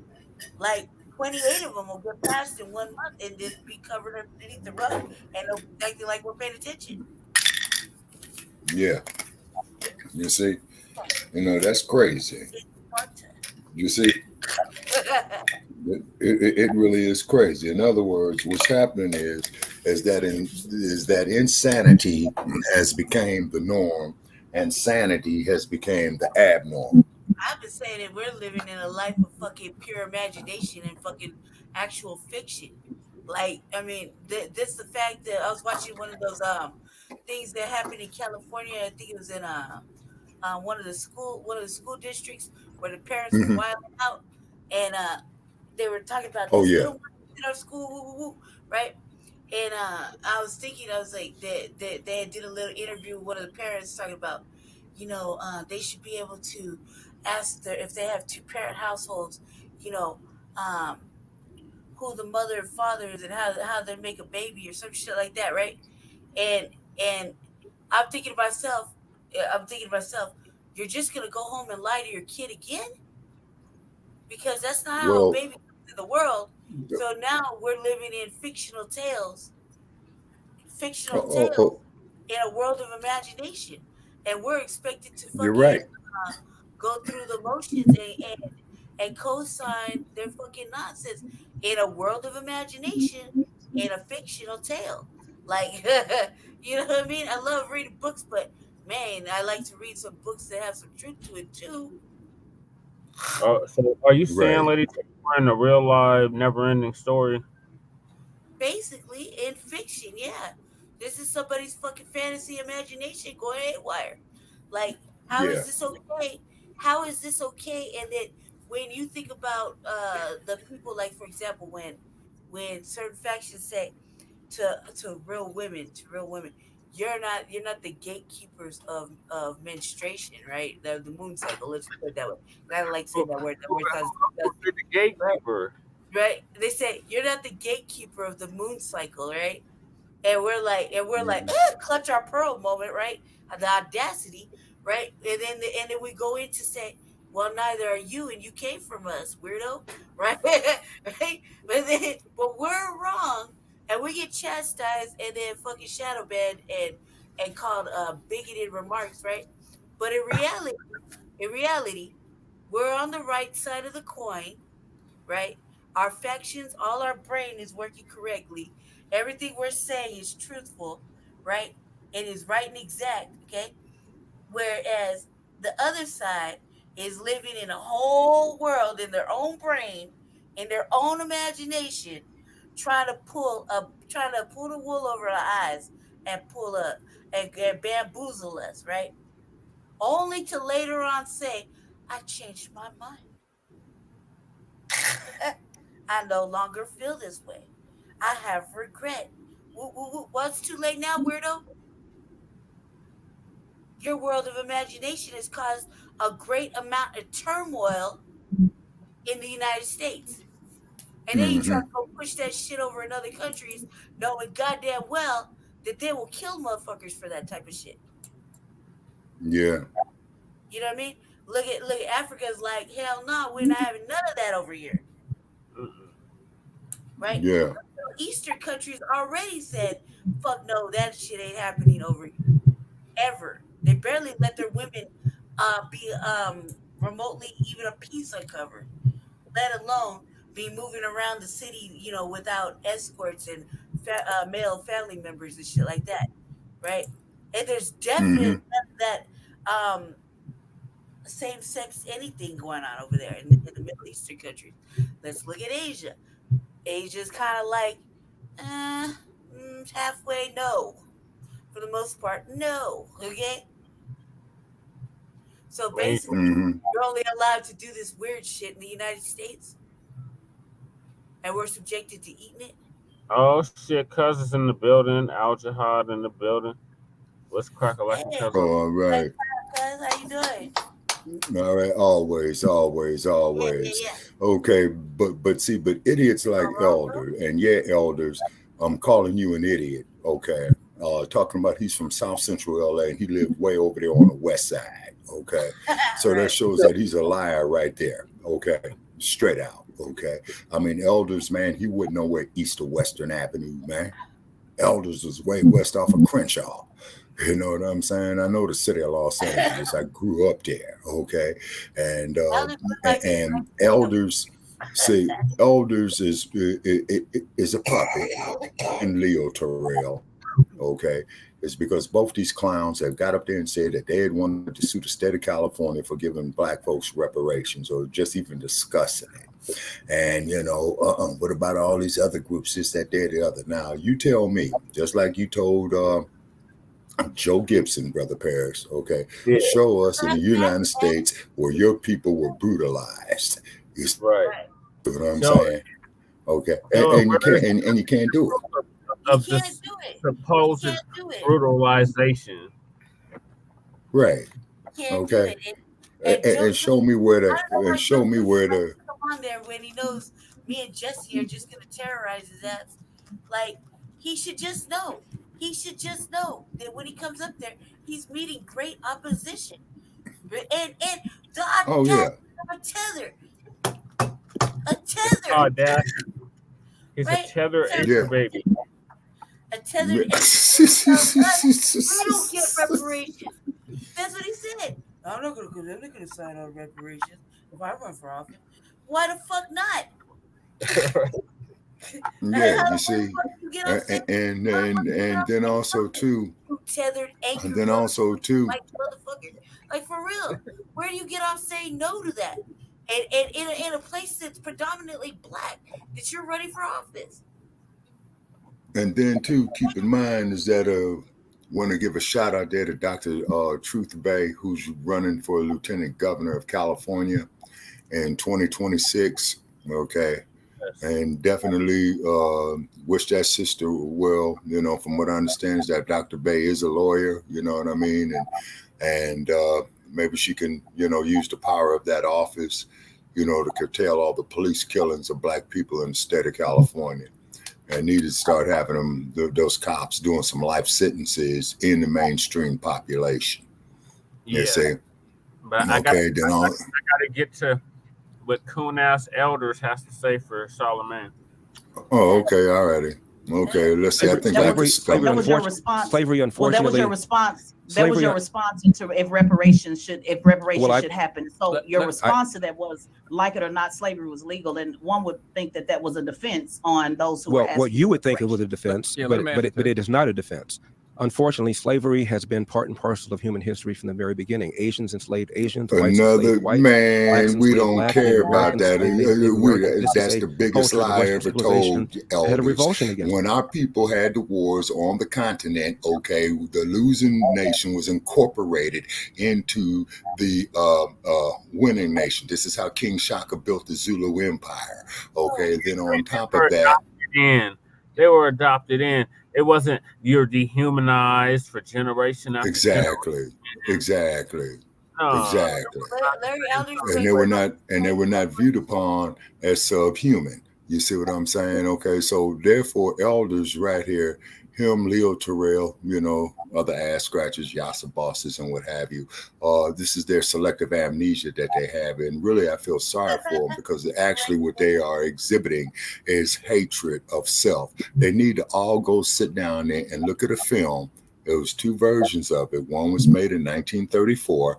Another one was made in the year 1959 called The Imitation of Life. And if that film does not, exactly, Brother Pearson, if that film does not make you want to cry or make you angry, then you are subhuman. They say, because of the... make you angry. Exactly. Yeah, okay. And also, too, we ought to applaud ourselves. Okay, well, first place, the reason why you had the Civil War, it was not so much of a case of slavery being the evil institution that it was. What it was is that Lincoln did not want the Union split up. It's because basically what it was an agricultural economy versus an upcoming industrial economy. Yeah. And this is why when you had the great migrations from the South going to people from Alabama, Louisiana, what have you, and Georgia and what have you, going to New York, going to Detroit, going to Cleveland, going to Chicago, then those in Louisiana and Texas were heading westbound out to California. You see what I mean? Okay. So we're in Denver and Colorado on their way. Oh, yes, sir. Absolutely. And then too, and it's really sad that guys like elders and like Leo Terrell, like Eric Adams, you know what I'm saying? They say that a mind is a terrible thing to waste. These individuals that we have just mentioned have wasted minds and wasted education. Oh, man. Seriously. I mean, you know, listen to this garbage. Yeah, you see, listen to this garbage. Educated schools. They post yeah. a comment, please and thank you. post his new comment. Okay, I can't see it on my end. Oh, sir, Mr. Al-Jahad Shabazz, I agree with that statement 100,000%, and that he is. And also, too, Al-Jahad, he did not come from South Central LA. This clown came from the west side of LA, far away from South Central. Yeah, Okay. Al-Jahad is nutty block. He throw his hood the same way we do, but it's flipped. Yeah, you see. So therefore, and it's too bad about guys like elders is because now, from what I understand about the Boule, okay, elders and Terrell will qualify for such. And please correct me if I'm wrong on that, there, Brother Paris. I think you're correct. I'm gonna play the video. Yes, sir. Ourselves for doing something about this. This is a flawed country. It's moving forward. It's becoming more perfect all the time. Today, if you are born and raised in America, if you finish high school, presumably one where you can read, write, and computer grade level, which is why I support school choice. Don't have a kid before you're 20. Get married first. Get a job. Keep a job. Don't quit it until you get another job. And avoid the criminal justice system. You will not be poor. And if you don't follow that formula, there's a good chance you will be. Sir, sir, that is the biggest damn lie that I ever heard. Exactly. Elders, you are an insult to my intelligence. Nobody has a goddamn daddy. It is the government's fault. Okay? Talk about everybody's fatherless. And whose fault is that? Did you decide to lock up the warrior class? Okay? So this is the government's fault. Right. And then on top of that, and then keep in mind, it was engineered through social engineering like that. And then you and I, Brother Paris, that even went all the way back to the Nixon years, what's that, early 70s before Tricky had to resign because he was a crook. Okay. And him and Kissinger had sat there and said that they had a long-term plan. And this is 50 years ago now, people, that they had a long-term plan to feminize black men is because they were very scared of the black empowerment era. You see, they wanted to have the woman out there by herself. You see what I'm saying? And they totally want to demasculate the black male. You see, and elders and Leo Terrell, Eric Adams, okay, Karen Bass, Uncle Tom Bradley, let me see, Brain Dead Negro, London Bridge in San Francisco. You see what I'm saying? They're perpetuating this agenda.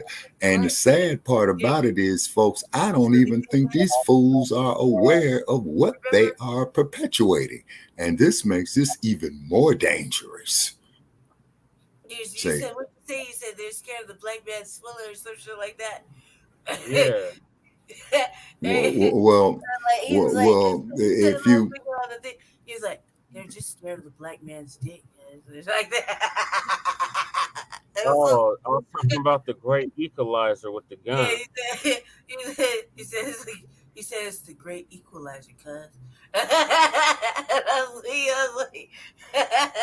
like, one more again. Well, you gotta say it one more time, Jesse, because I think measure up. That's what. Okay, but also too, it was planned this way, and this is why we got to stop all this divisiveness amongst ourselves. Is because how do you expect the rest of the world to respect you if you don't respect yourself? And even the X-Man said that. Right. You see what I'm saying? The X-Man said that.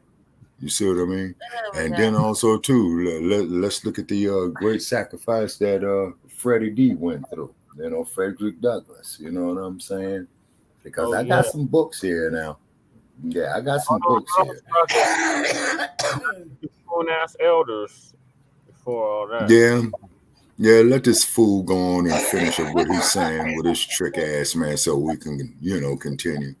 What other garbage does this idiot got to say?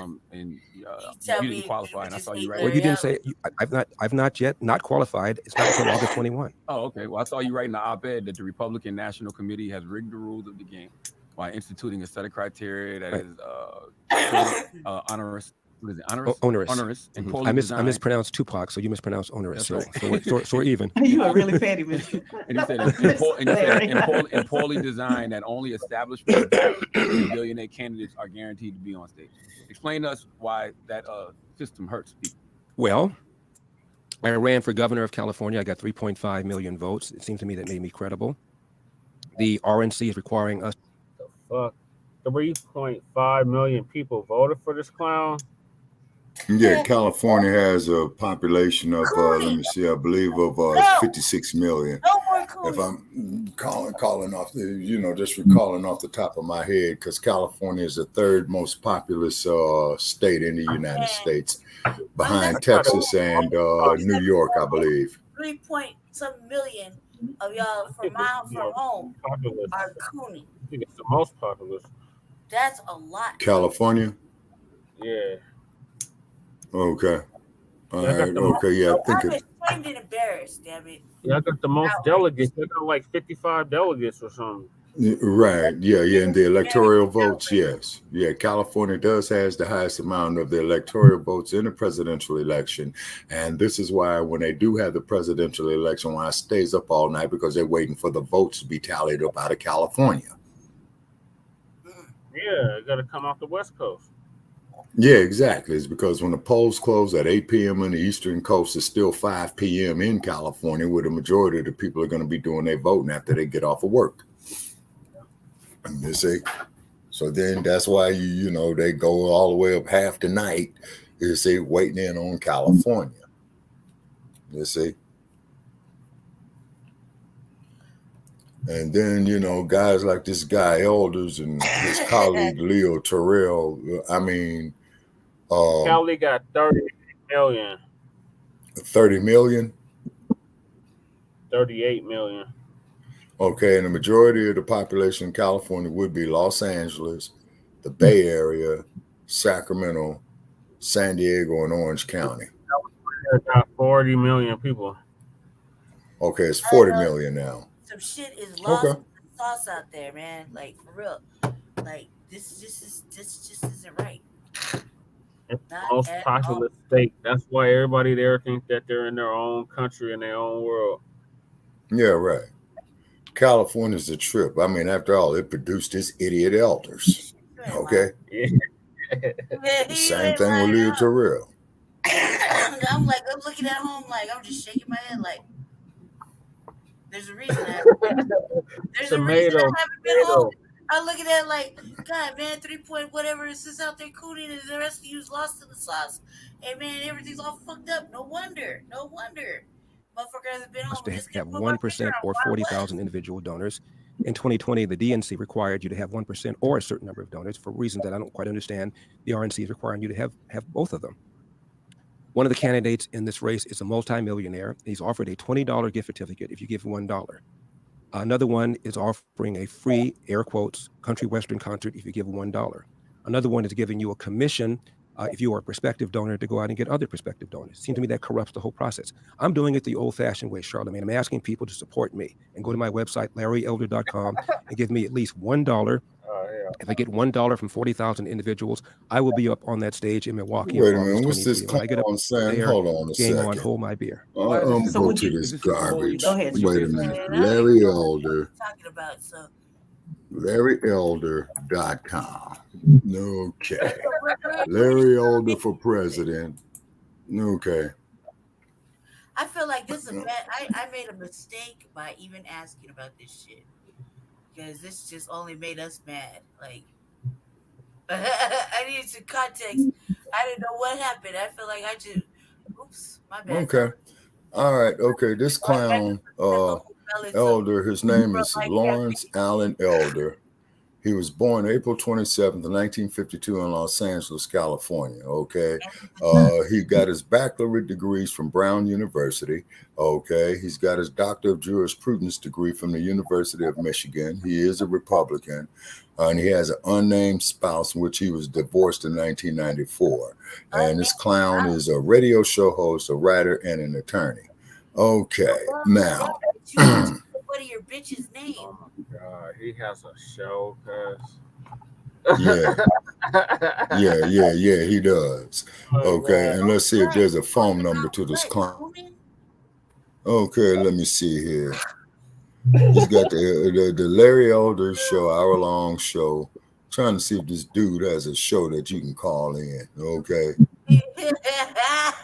Okay. Oh, by the way. Okay, hold on. Sad news. Hold it, folks. Sad news. Okay, this clown just got a star on Hollywood Boulevard.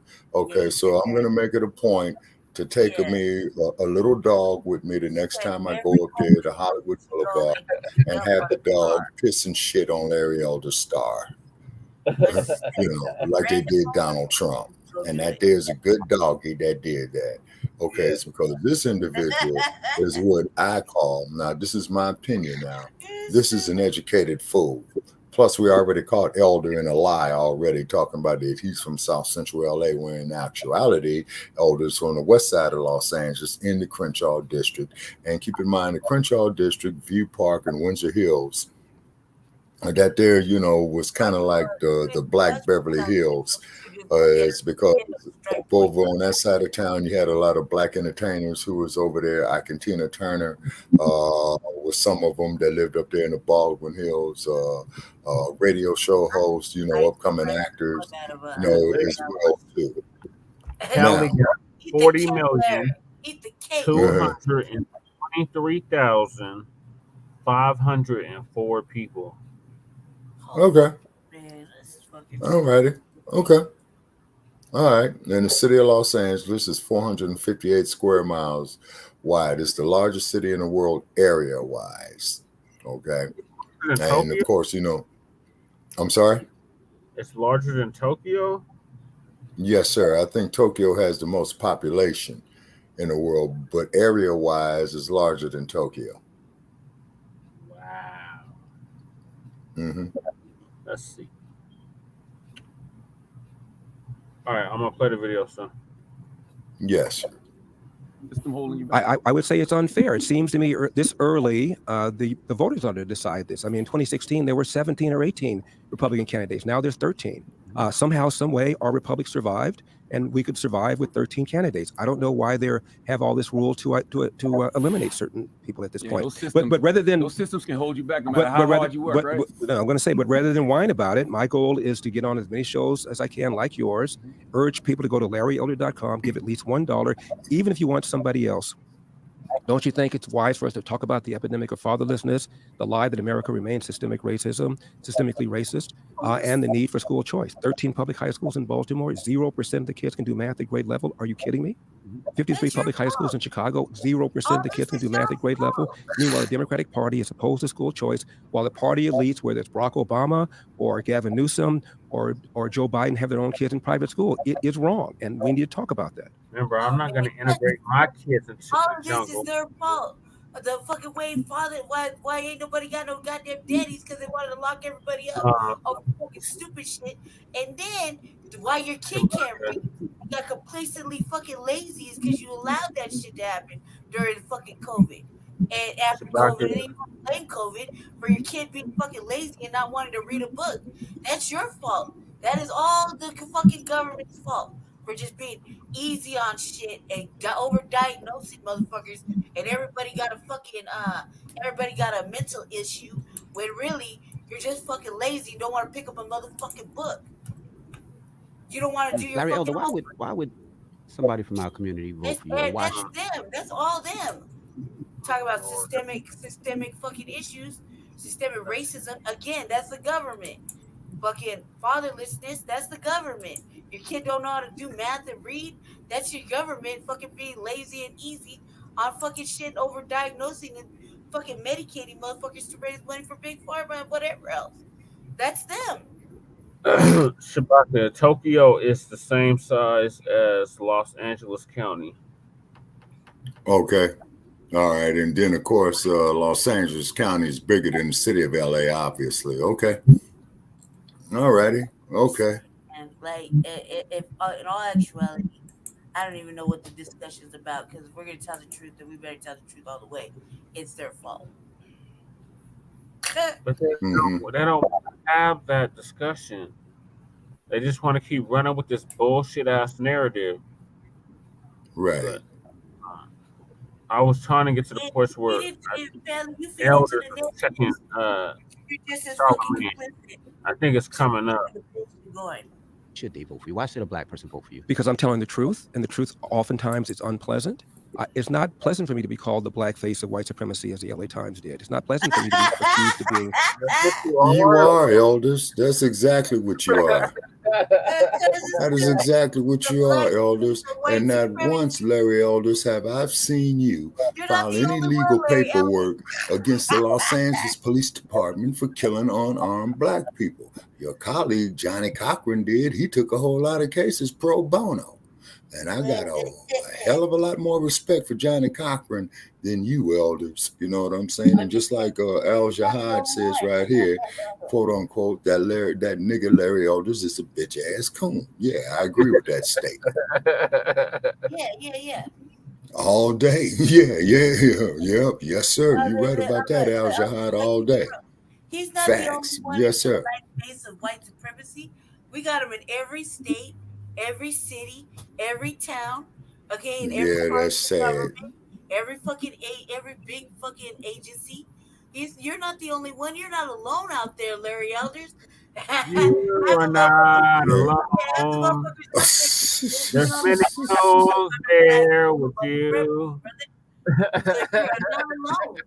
Don't act like you're alone out there in the whole ocean all by yourself and you're the only one representing white supremacy in blackface. No, brother, you are not alone. There are other motherfuckers in the same town, same fucking everywhere. They're everywhere. Yeah. Just turn the corner, turn to the right, you're gonna see another one. Turn to the left. That's why we have to make being a coon uncool again.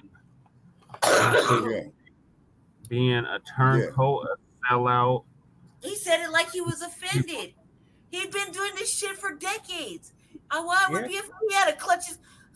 How dare you call me the blackface of white anti-black, as Travis Smiley once called me, because I don't support reparations. By the way, Travis Smiley, shout out to Travis Smiley. Shout out to Travis Smiley. For doing one real thing here and there. You know what I mean? Okay. Now this, he had a real moment right there. Okay, and then keep in mind is that this fool says he doesn't support reparations. Let's hear what this trick got to say on that one. Barack Obama never supported reparations. Nobody called him anti-black. We need to talk about what's going on. What's going on is the breakdown of the. Barack Obama is a tether anchor baby. Again, with the tether anchor babies that can't speak on it. You're not qualified. Well, what are you talking about, guys? Like, what is it? What is this bullshit right here? Not qualified. He's not qualified. Family. And most of the things we complain about downstream, whether it's crime or whether it's bad schools, the genesis is the breakdown of the nuclear intact family, and we don't talk enough about it. Do you agree that our community is hit harder with a lot of things that you just said, whether it is racism, whether it is getting loans, whether it is getting entrepreneurship, whether it is education, whether it is all those things? You do understand that and agree with that, correct? I do, but much of it is either self-inflicted or because of policies that we have supported. Democrats that we have supported. I wrote a book called, it's coming out in October. It's called As Goes California, My Mission to Rescue the Golden State and Save the Nation. It's about the one-party rule in California. California has supermajorities of Democrats in the Senate and in the House. And as a result, our schools are near the bottom. People leaving California for the very first time. We have the highest state income tax in the country. The average price of a home in California costs 175% above the national average, all because of these left-wing policies that are hurting the very people, black and brown people living in the inner city. Oh God, here we go.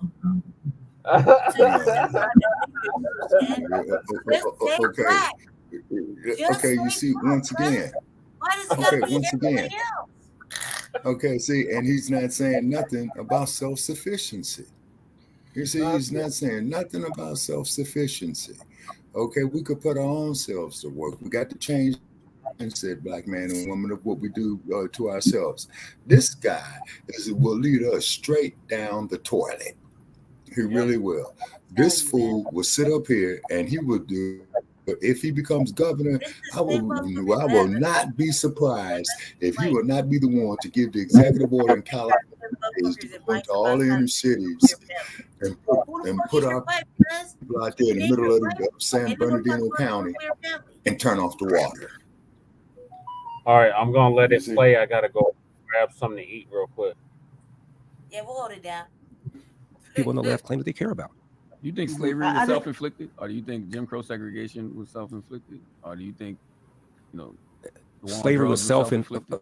Of course, it wasn't self-inflicted, but there are a lot of people have bloody hands in slavery. Mm-hmm. For example, slavery could not have existed had it not been for African chieftains who were selling black slaves captured in battle or captured through raids and selling them to European and Arab slavers. Could not have existed without that. Freeze that. So everybody has dirty hands here. That's why reparations is such a foolish thing. If you're going to get reparations from 5% or so white that it was ever told. It's because what it came there is that Europeans came there with lies and deceit. And get money from African countries that were involved in the slave trade and the Arab slave trade.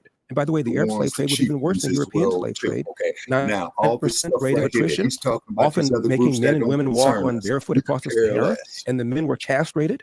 Only about 5. So if they go after the money from the other countries, then would you agree that it would be okay to go after the money from America? Is that your problem? When are you going to stop with this? Everybody has a grievance. I'm answering your question. There's no end. There'll be no end to this because slavery has been part of human history from the very beginning. We are talking about our history. We don't give a damn about nobody else's history. We're talking about our history. You said if you're going to go after it in America, go after it in Africa. So if we all agree to go after it in Africa, will you then agree to go after it in America? It's just a simple question. No, I won't, because it's a waste of time. We got to be spending our time on education. Okay, you told me that I cut you off. Then I try to answer your question. You won't let me finish. Go ahead, Larry. Thank you. It's a waste of time. We got to be talking about working hard, investing in ourselves. Right now, as we speak, there are Haitians in Haiti lining up for a lottery to come into this country. Why? Because it is the land of the free and the home of the brave. You can go from nothing to something faster in America than any other country in all of human history. We ought to be talking about that. Let me just one more point. 1997, Time Magazine and CNN hooked up together to do a poll on what black teenagers and white teenagers felt about racism. Both of them were asked, is racism a major problem in America? Both of them said yes. But then Time and CNN asked this question of the black teenagers. Is racism a big problem, a small problem, or no problem in your own daily life? This is 1997.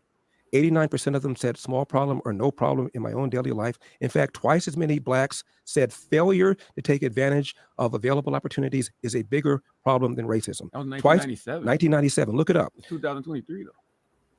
Exactly. You think America's more racist now after the election and re-election of Barack Obama than it was in 1997? Yes, because of the election of MAGA, Donald Trump, 100%. Yes. Really? Absolutely. Well, how is it, Charlemagne, that Donald Trump got 8% of the black vote in 2016? He got 12% in 2020, a 50% increase. He got 20% of the black male vote in 2020. If MAGA is racist, how do you explain that Donald Trump substantially increased the percentage of black votes the Republican Party got? Sometimes people make. So why are you running against Trump then, Mr. Elder? Yes, I'm not running against him. I'm running against Biden-Harris. Any one of the Republican nominees we have would be better than what we have right now. I'm not running against him. I'm running to put forth the issues that I just now mentioned that I've been talking about for the last few minutes. I want to ask you about that. After 4 indictments, 91 criminal charges, don't you think he was? Larry Eldridge, you're not gonna go nowhere with this shit, and nobody's gonna vote for you. Let's just call it that, because that's just fucking ridiculous. That's just the fucking last 10 minutes of him talking is stupid. Am I in here all by myself? I think I am. Well, then let me just hold it down for a minute. Well, Jesse restarts the computer and lets Shabaka back in. I feel like I'm in here by myself. Larry Elders, man, if Cooning had a face, you would be it for the week. and especially if we decided to urbanize Urban Dictionary and make that like a definition, Cooning, and it would show your face right there. Real shit. And the fact that he gets upset. You know they're hitting a real nerve when Larry Elder starts to get all hot underneath the collar and upset. So he's hitting a nerve. They're getting to him. The fact that he's hollering at her sister is really a bad look on a show that she probably is there more often than he is. I don't know. I don't watch the Breakfast Club because I don't watch the Breakfast Club. There's a lot of shit I don't watch or listen to because I can't stand to listen to fucking stupidity out of ducks' mouths. Okay, so I just can't do it. It's a sad little state over there. I don't care what anybody says. It's just in my opinion, it's not for me. So I won't do it. Um, where did the fellas go? I don't know. I'm glad that that's over though. Hopefully we can move on to a much more in-depth topic as soon as Jesse comes back in. Um, comes back into the fold and let Chewbacca back in. And there is Chewbacca. Oh, okay. Let me tell you what's going on with me real quick while the boys are out. Um, I get here. I got a whole house full of family in the house right now, so I'm getting the family ready to go and get petition. Go get the petition signed. I got like 9 days to get on the ballot.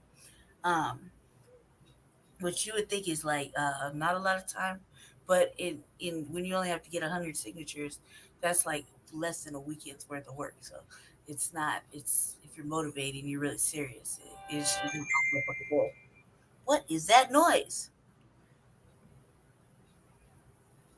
You should take all day to get that done. I don't know where that came from. But I don't think that's a sound that predominantly over here in the black in the dollhouse. So oh here we go. Yeah, so getting that handled. Um, getting everything ready for the RVA. It's been a busy morning, a busy day, and taking enough naps. You just don't know as an adult. You feel like you just did a nap every 5 minutes. Oh, so Okay. there, All right. you just up and left, Okay. leaves, and left me here by myself. No, I had to use the restroom. I'm here talking to Okay. myself. Okay. All right, but keep in mind, but freeze that there, Lady Che. Okay, now this idiot Elders is gonna. Okay, all right, okay. This clown Elders was talking about, well, you sold your own selves into slavery, which is the biggest goddamn lie ever told.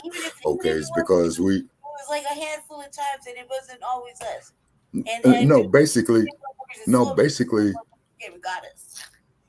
Okay, no, basically what it was, Lady Che, is that when one nation, okay, I don't use the word tribe when it comes to describing our people because, see, the term tribe is primitive. So the Europeans, they're from tribes, okay? We're from nations. So basically what had happened is when there was a conflict, you know what I'm saying, over limited resources or what have you, generally the ones that lost the war were incorporated into the nation, that was victorious. This is how King Shaka built up the Zulu Empire.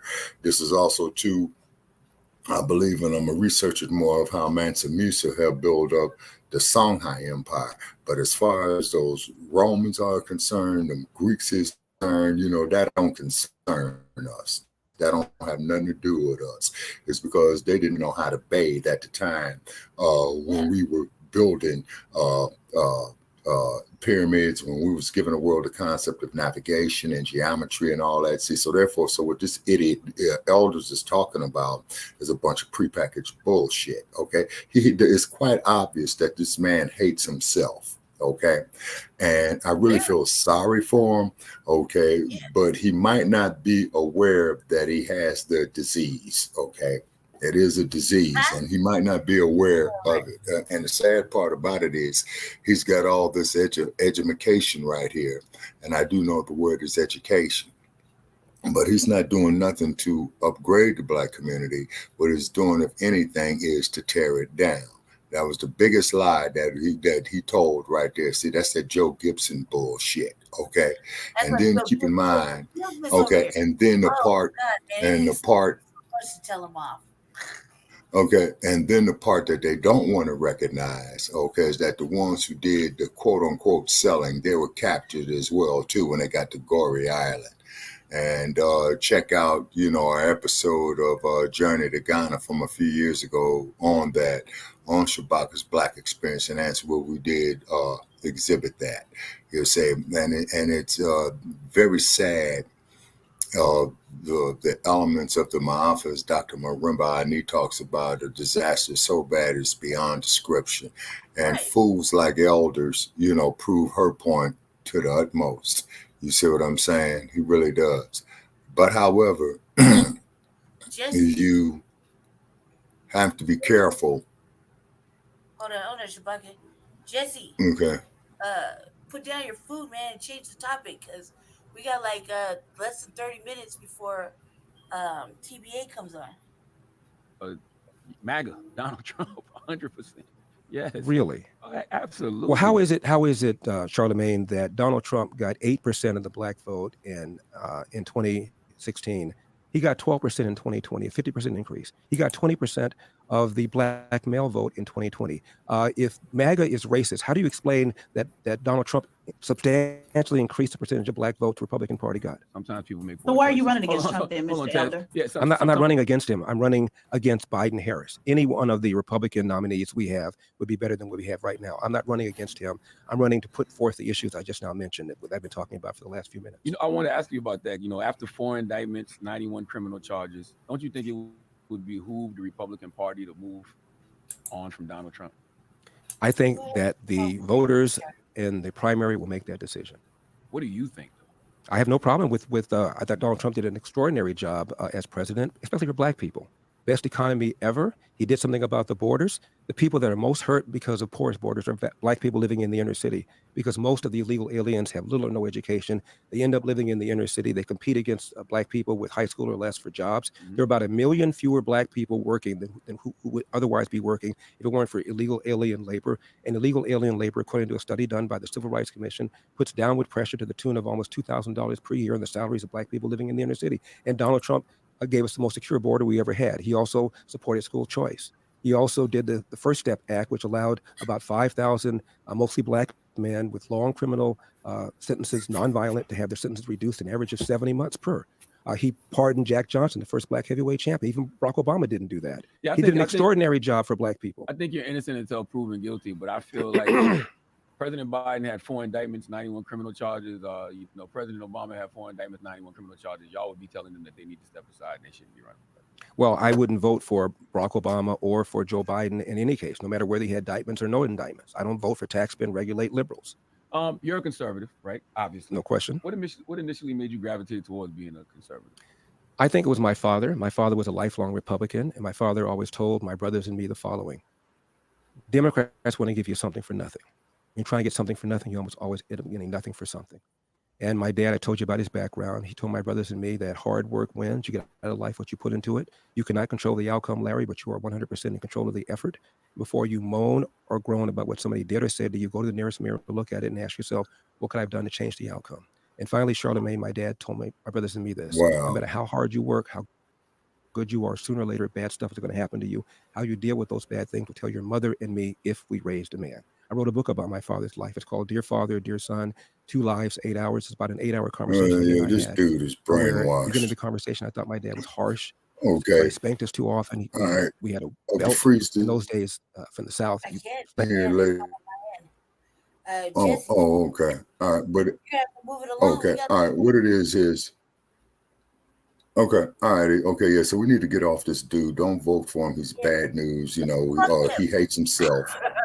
Yeah, he hates himself. And the sad part about it is that when you tell this individual such facts as we do Joe Gibson, they get to yelling and they always get diversionary.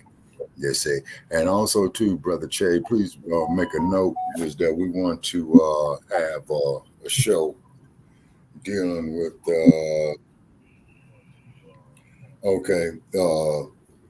dealing with the African empires that incorporated each other on that. Okay, that's gonna and I think Chika Anta Diop did some writing on that, and then Professor George G.M. James Stolen Legacy on that. You see, is because the Europeans were straight barbarians when it came to it. You see what I'm saying? And then keep in mind of what we gave the world. And then, like I said, we really do not give a damn about other groups, who went through slavery. We could care less. I don't care about no Greeks, no Romans, and that. Okay? In the least. And I'm making it plain. We're dealing with our issues first. It's because we are all we got, and it's going to be us to save ourselves. And idiots like Elder, you know what I'm saying? Great detriment. Okay, now he's always talking about his mother, his father. Okay, and then my family told me there's no greater love than love of self. How are you going to love somebody else and you hate yourself? Right. Make it make sense, Bucket. But we got to move on, or we're just going to be here all night. Yes, So sir. I was just Yes. trying to bring Lady Che up to speed on what elders on the Breakfast Club. So yeah, the Democrats are trying to get your boy Cornell, Lady Che. Yeah, I know, man, but he's too tight to let that happen. And when you watch the RVA today, I'm gonna pull up a couple of things for that'll lead me right to that. But go ahead, go ahead. Um, No, nah, man. Dr. Watkins. Oh, okay. Oh yeah, good, good, good. Let's talk about this shit. Uh, Say that again. Aurora mayoral candidate Rob Andrews is dropping out and endorsing Aurora mayoral candidate Juan Marcano as Democrats try fuck to coalesce that. to defeat Aurora Mayor Mike, who's a Republican. Coffin narrowly won a five-way race in 2019, although there were other Republicans in that race. Municipal races in Colorado are nonpartisan, so nobody's running on a party line officially. Andrews, who is leaving this race, currently runs the nonprofit community race. He's going to be backing city council member and Democratic Socialist Juan Marcano, a vocal critic of Mayor Coffin. Democratic Socialist. He was leading the. Oh my god. Um. Wow. Let's talk about that real quick. Let's talk about that real fast. Um. Me and Jesse, Jesse and I talked to that brother at the Black Arts Festival, and we Yeah, immediately we played came. the video on. He get the big Yeah. C for cool. You know what I mean?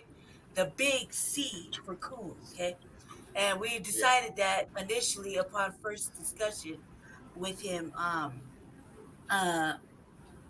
at the Black Arts Festival, because we were asking the typical "what you gonna do for Black people" questions, which we figured by any politician, by the what we stand on.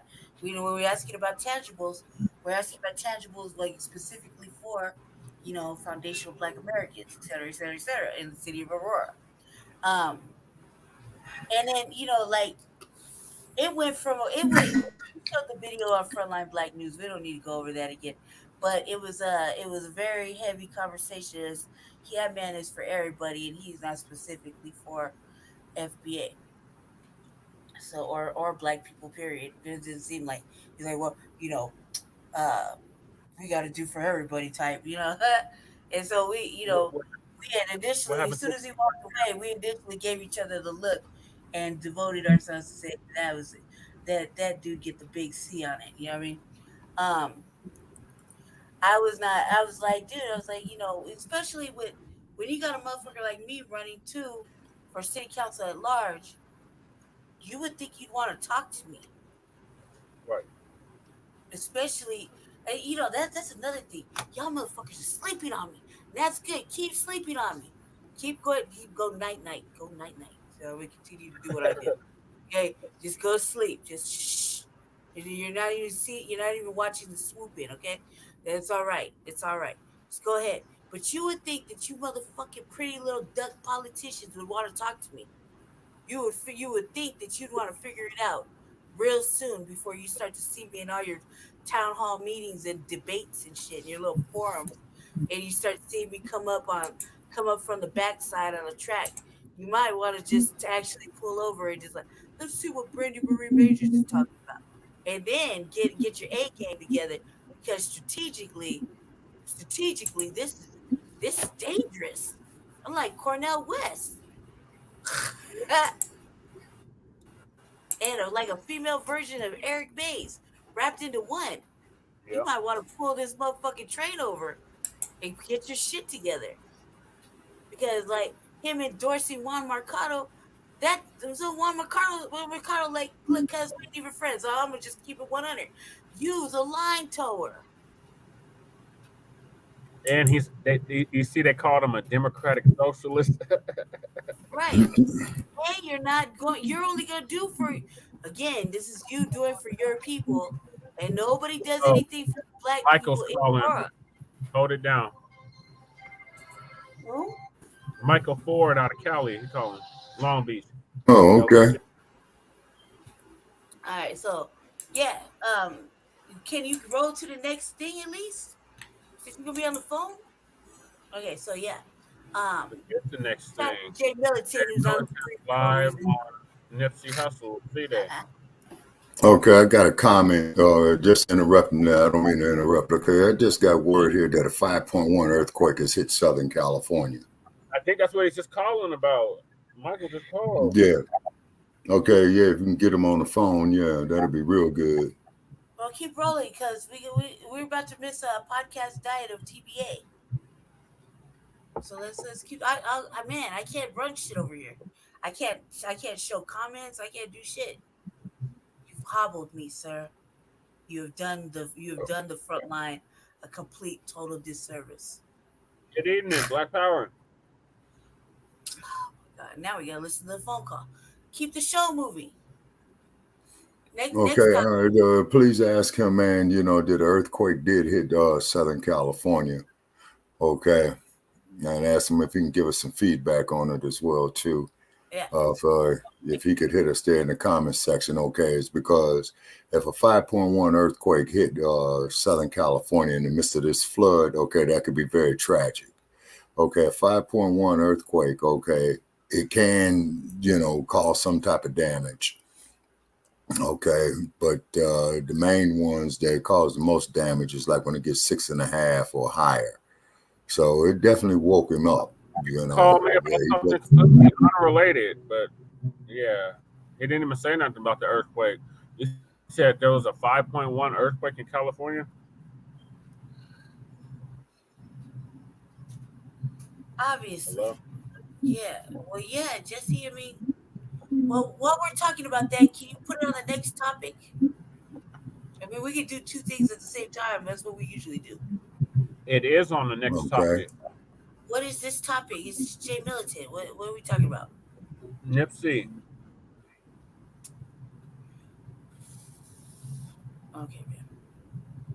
I thought you had like another clip or something, like something short. You have to find where he's talking about it.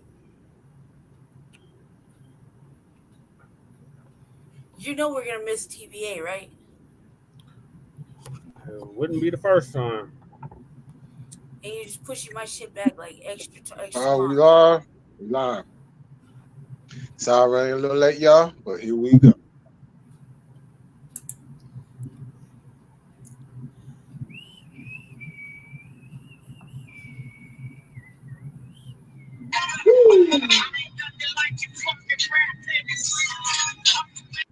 I guess he just played some of this So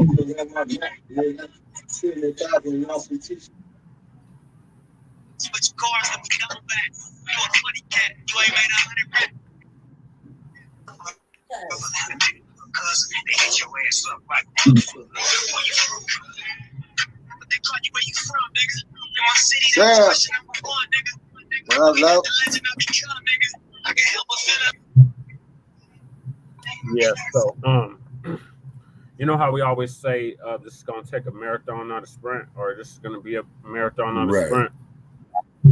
Right. We're referencing Nipsey Hussle every time we do that because he had a whole album called Victory Lap, and he had a song called The Marathon Continues. And he had a clothing booth in the not the Crenshaw district, in the Slauson district, called Marathon. Okay, what was the cross street of? Okay, what was the cross street on Slauson? I want to say, you remember Lady Taya? Oh, not at all. Oh my God. I don't remember really. Okay, all right. Okay, let me explain something. Okay, is that Yes, sir. It's been confirmed. I'm looking at it right here. Okay, just changing. This is out of New York City. Okay, Southern California residents feel a 5.1 earthquake in Ventura County. The shook part of Southern California. Okay, so yeah, and this is off of NBC News out of New York. Okay, it says several aftershocks. Okay, greater than magnitude 3.0 followed the earthquake near Ojai, which is about 80 miles northwest of Los Angeles, on the same day as tropical storm hit Southern California for the first time in decades. Okay, now that's real bad. Now, also, too, I'm looking at Moreno Valley right here. Okay, let me see here. Now, Brother Che already told me how to do this here. Windsor Boulevard. Windsor Is what Boulevard? No. Wilshire Boulevard. Wilshire. That's in Beverly Hills. No, Wilshire Boulevard goes from downtown LA out to Santa, straight through Beverly Hills.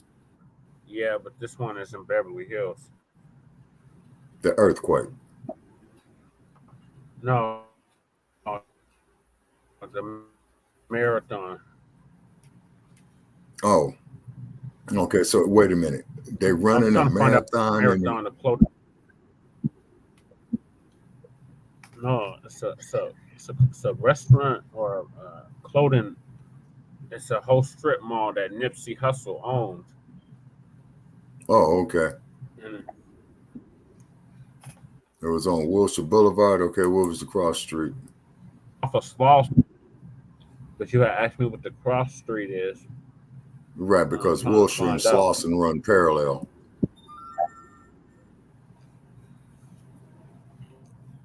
Yeah. Wilshire Boulevard, then you got Olympic, then you got Pico Boulevard, then you got Venice Boulevard, then you got Washington Boulevard, then you got Jefferson Boulevard, then you got 54th Street, then you got Slauson Avenue. And all those streets there run east and west.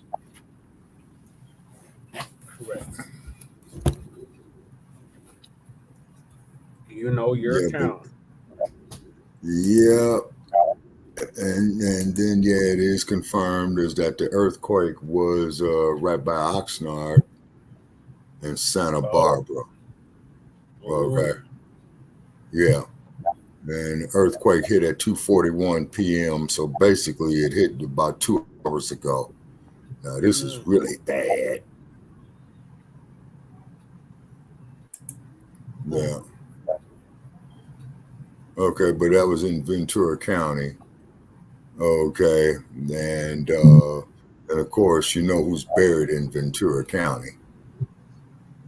Okay. Yeah. Yeah. I was right. Yeah. Ronald Reagan special effect. Yeah, Ronald Reagan is buried in Ventura County, and special effect Grecian formula. Yeah. Okay. See, Brother Paris is pinwheeling right there. Oh, okay. Yeah, there he is. He's back. Okay. Yeah. Let's get on with the next topic in the show.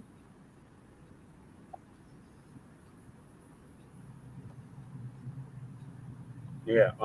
So the next topic is Nipsey Hussle. Okay. So I was playing Jay's live from last week. Mm-hmm. when a C day, as we say, it was, and that was it. We were just paying respects to Cuz and everything that he did for the Black community out there in Slauson, South Central Los Angeles. Mm-hmm. For the neighborhood. Yeah, the Slauson district. Yeah. It's from neighborhood. Yeah. And then that area would be off of near Slauson and Crenshaw. Yeah. Yeah, over there. Yeah, off of Slauson and Crenshaw. And then keep in mind is that corner Slauson and Crenshaw, before they built the Metro Rail down that street, because you got the Metro Rail going up and down Slauson, but they had tore down all those Black businesses over there. And that corner over there, everybody was selling everything. You see the NOI brothers with the newspaper and the bean pies. You see your local merchants out there, right by the barbecue shack over there off of 54th and Slauson, and you know, so when they put the Metro Rail in there, quite natural course, you know, that displaced a lot of people. Oh, we lost all our viewers. Oh. So what? Keep going. All right. Well, do you have how many viewers did we have? We had at one point we had like 8 viewers.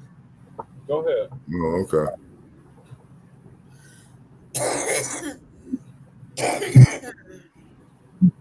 Well, I don't know.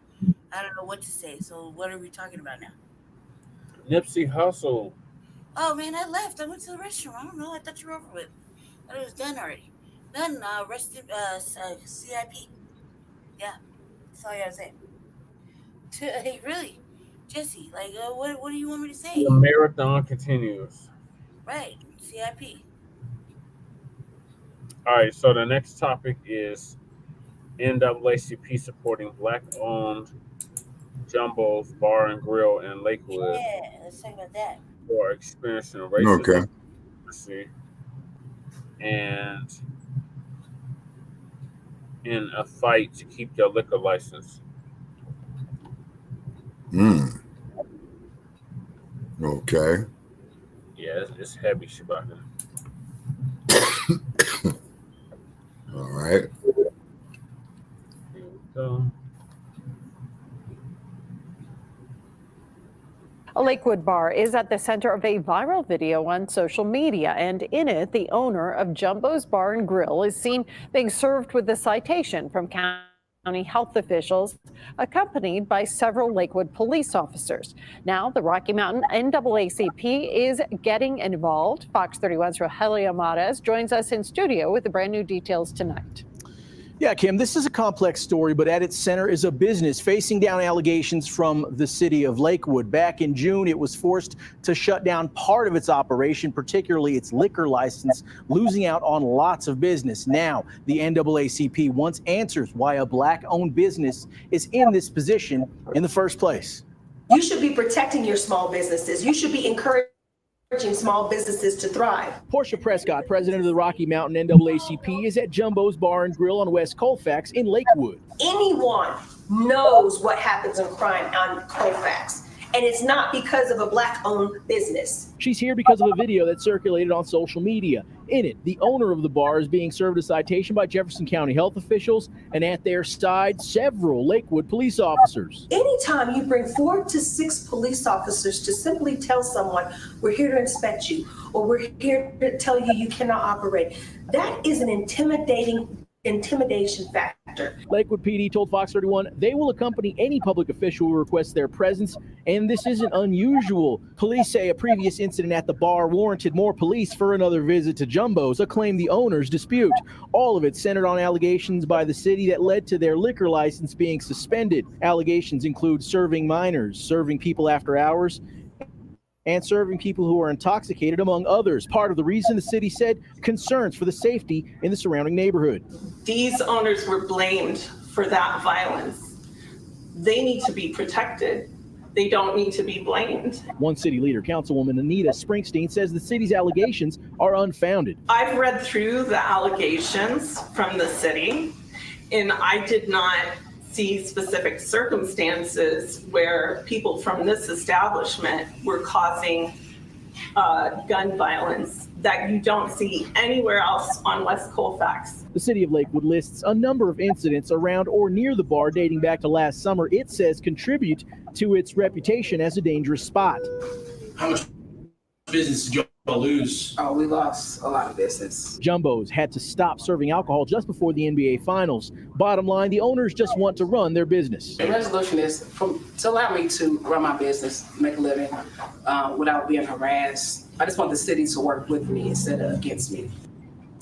So the owners have a hearing with the city of Lakewood on the 29th of August where they could possibly have their license, their liquor license reinstated. The Jefferson County Health Department told Fox 1 that the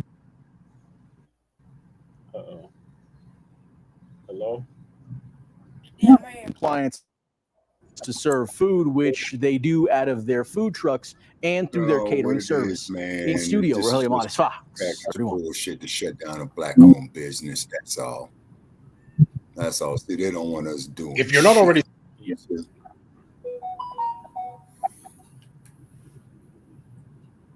Yep, that's exactly what it is, Shabaka. Mm-hmm. Yeah, that's all what it is. They don't want us doing shit. Remember, I had went to there. Remember, I went to a hip hop show there. That's the bar where I went. Oh, okay. All righty. So you see, this is systemic. What you doing, girl? What you doing? You see. Is that Aya? Is that Aya? Are you talking to Aya? What you doing, Aya? What you doing, Aya? Huh? Came here to spy, huh? They got a dog, yo. Yeah. No. Little pity. What you doing? What you doing, girl? What you doing? All righty. So once again, they systemically are doing this here to economically. We already did education as well too, and so then they handpick ass scratchers like Larry Elders to perpetuate this bullshit. You see. And then too, when he sits up there and he hates his lineage, and when that man sits up there and hates his people, he doesn't give a damn about slavery and all this other type of shit. That's nothing more than self-hatred. Well, he has the hook in his mouth. That's all what it is. Yeah, well, exactly. He's towing the line for the Republican Party. Basically, yes. You see what I'm saying? That's exactly what he's doing. Commonly referred to as the sellout. Yes. So, fuck Larry Elders. Yeah, but he was trying to give man that work. That was funny. Yeah.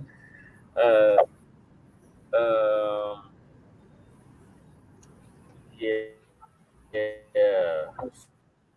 So shout out to General NORAD. He's a DJ. He used to DJ at the spot all the time, and he had a good old. I had a good old time with Reno over there. Minus, I think that owner, the woman, the wife, looking at me crazy because they were the same day. It was the not the heavyweight fight, but the middleweight fight that took place back in April. Oh, okay. Not Earl Spence Jr. and Terrence Crawford. I think you're talking about the one before that. No, I think I am talking about that one. Oh, okay. Yeah, that was last month. That was at the tail end of last month. No, it was before that. I'm sorry, Sparky. It was before that. April. Okay. And anyway, they had that fight going on, and there was a show, a concert in the basement. Because the owner kept looking at me like, "Are you gonna pay to be here? Like the game, the fight's not free. You know, you gonna pay?" Right. No, I'm not here. Shout out to Big K, the dopest lyricist probably ever. I'm torn between him and Tupac, to be honest with you, Black family. I don't know how you could be torn.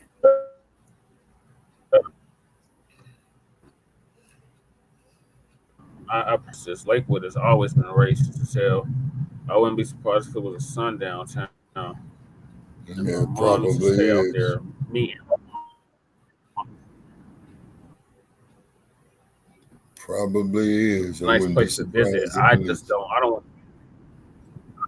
I don't want to visit or live there.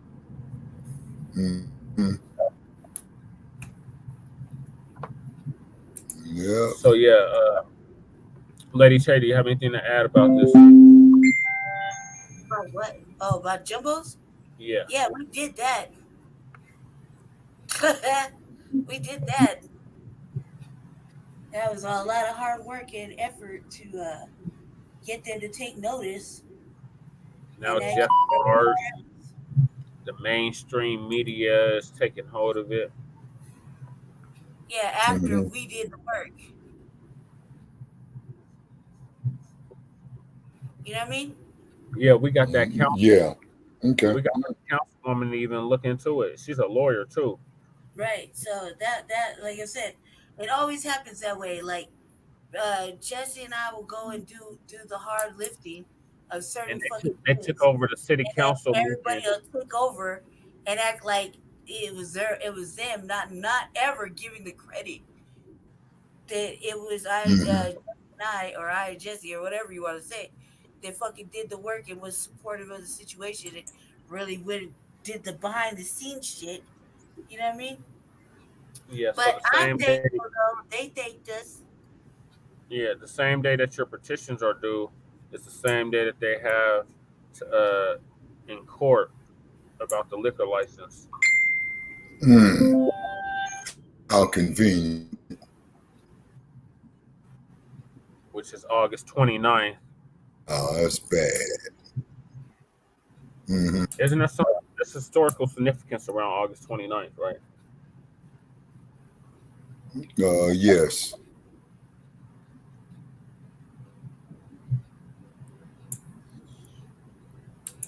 But yeah, so that's that.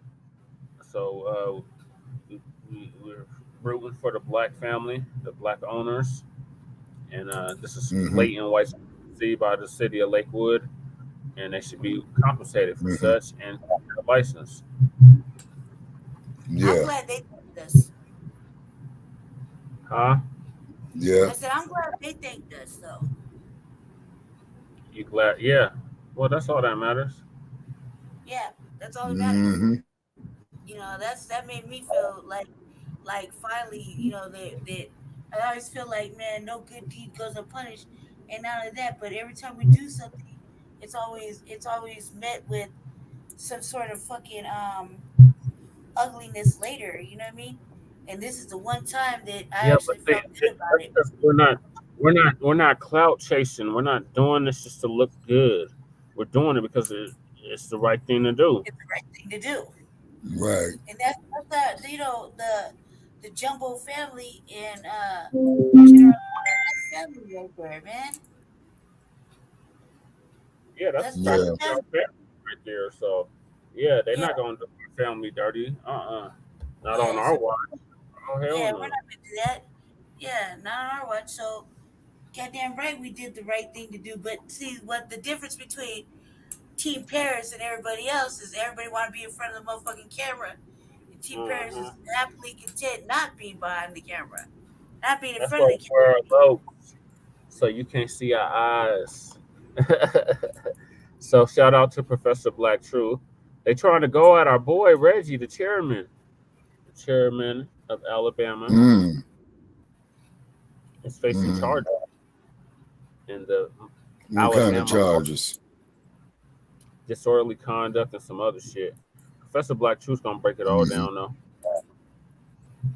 No. Shout out to Professor Blacc Truth. Been tuning in to him for over 10 years easily.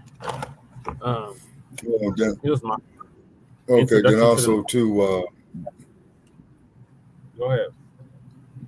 Okay, right here. You know, out of Las Vegas, this here is a post on Facebook that states that Keith D is reportedly facing imminent charges for the murder of Tupac Shakur 27 years after his death. Okay, so what? So, breaking news. You heard it here first on Frontline Black News. Yeah, okay. Yeah, is that this it's off of Facebook. Let me say that first. Is that it's posted by I guess somebody, a mutual friend up on my wall that states that Keith D is reportedly facing imminent charges for the murder of Tupac Shakur 27 years after his death. Wow. So we'll definitely we'll stay on top of this while we're here in Las Vegas. Yeah. Oh yeah, we might have to make that the topic of Tuesday's show, Shabaka. But I'm gonna play Black. Okay. Subscribe to this YouTube channel. Go ahead and hit the subscribe button now, along with the bell icon, so you can be notified whenever a new video is posted. And if you're already subscribed, check and make sure that YouTube hasn't unsubscribed you. And of course, be sure to give the video a like, as well as share it on your social media. The white supremacists hate that. And now, Sunday address.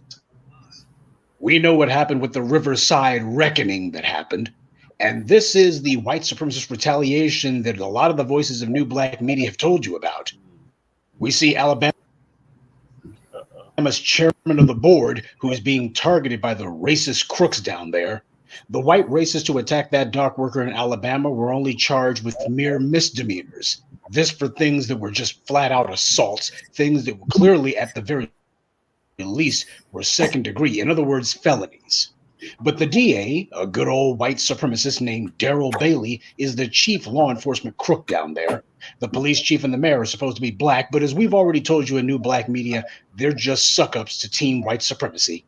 The bad guys took an L. That means that the black mayor and the black police chief's white political benefactors took an L, so they're targeting the black citizens who dared to act in their own self-defense as their consolation prize. Now, you got the white media, like Rupert Murdoch's New York Post, falsely claiming that these people were charged with assault. Well, that's only a name. They were actually charged with third-degree assault, which is a misdemeanor. So the racist DA is completely complicit in all this. And the racists down there are saying that there's more people expected to be arrested in the coming days. Now, we all know what the reason for this is. The racist cops and that racist redneck DA, Daryl Bailey, they took a hard L with this one. They were the same racists who refused to punish those thugs when they were stealing the city's property. They're the ones who enabled these racists to go about their criminality without punishment. I detailed for you on Thursday's Moment of Truth, and the captain of the riverboat has himself already given interviews testifying to how those racists stole the riverboat's golf cart, and that when the riverboat staff tried to press charges, it was the police who talked them out of it, telling them, hey, basically this is a prank, and you already know, especially in a redneck sewer like Alabama, that if the police are saying, well, we don't think that this rises to the level of charges, what they're really saying is, we're not going to pursue this one. The riverboat captain was the one who blew the whistle on that. So now the same racist cops who told the riverboat crew that they wouldn't help them pursue charges against these punks is now suddenly interested in arresting anyone and everyone who they can possibly put charges against, even false charges. They don't bring charges against the criminals, and they make up charges against people who haven't broken any laws. This is justice under white supremacy, which means no justice at all. What these racists did was a hate crime. At least one of the witnesses has publicly stated that the attackers were using racial epithets towards their victim before they attacked them. But there's been no hate crime charges brought. That's because the DA is a racist. He's deliberately refusing to enforce the law. And we all know why. The racist pukes down there who let those criminals get away with breaking the law, and when the public finally put a stop to it, they want to show that they're on team white supremacy and closing ranks. The DA because he saw his fellow racists get beat down, and he took that L personally. He took that L as hard as they did. So this is his way of trying to get even. He targets the people who are helping to rescue that victim. Because under white supremacy, black people are not supposed to be able to protect themselves at all. Black people are supposed to know if you call yourself defending yourself from some white supremacists, well, they're going to put charges on you. Well, the black folks show that they weren't scared of that. That's also what terrifies the hell out of those little racists down there in Alabama. You have black folks with the cops literally only a couple of feet behind them. And the black folks are like, oh, we got this. We're going to handle this one. They were not scared of the police at all. They were not scared of any sort of retaliation from the thugs in blue. That's what scared them. They don't want black people seeing that and getting emboldened. They don't want that kind of self-determination and self-defense to become habit forming. Black people starting to lose their hesitation. The intimidation doesn't work. They don't want an example of black people who aren't intimidated. People saw the DA and the cops' friends getting stomped and the community giving them some instant karma. And that's what the racists down there are trying to misuse their position to halt in the future. The DA's pals lost the fight. So now he's trying to help them win after the fact with a pen. The racist DA is protecting the criminals because he's one of them. Now, this is where the black grassroots has to take notes about how this kind of thing is to be handled.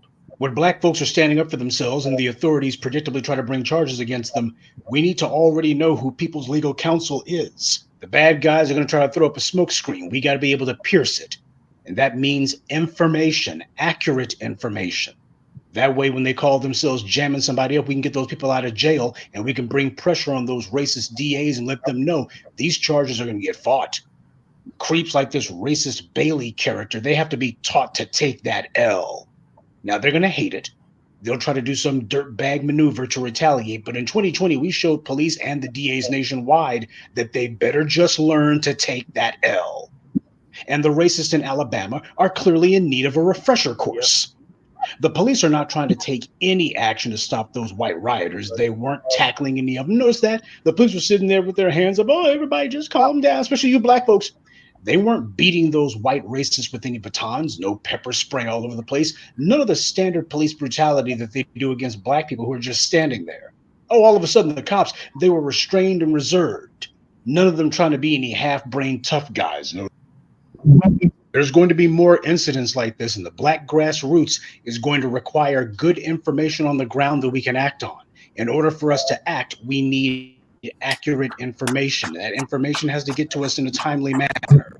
Black people who act to defend themselves and to defend other black people must be empowered by the knowledge that when the police attempt to criminalize them exercising their rights, black folks have got their backs. But in order for that to happen, the public must be empowered with accurate information.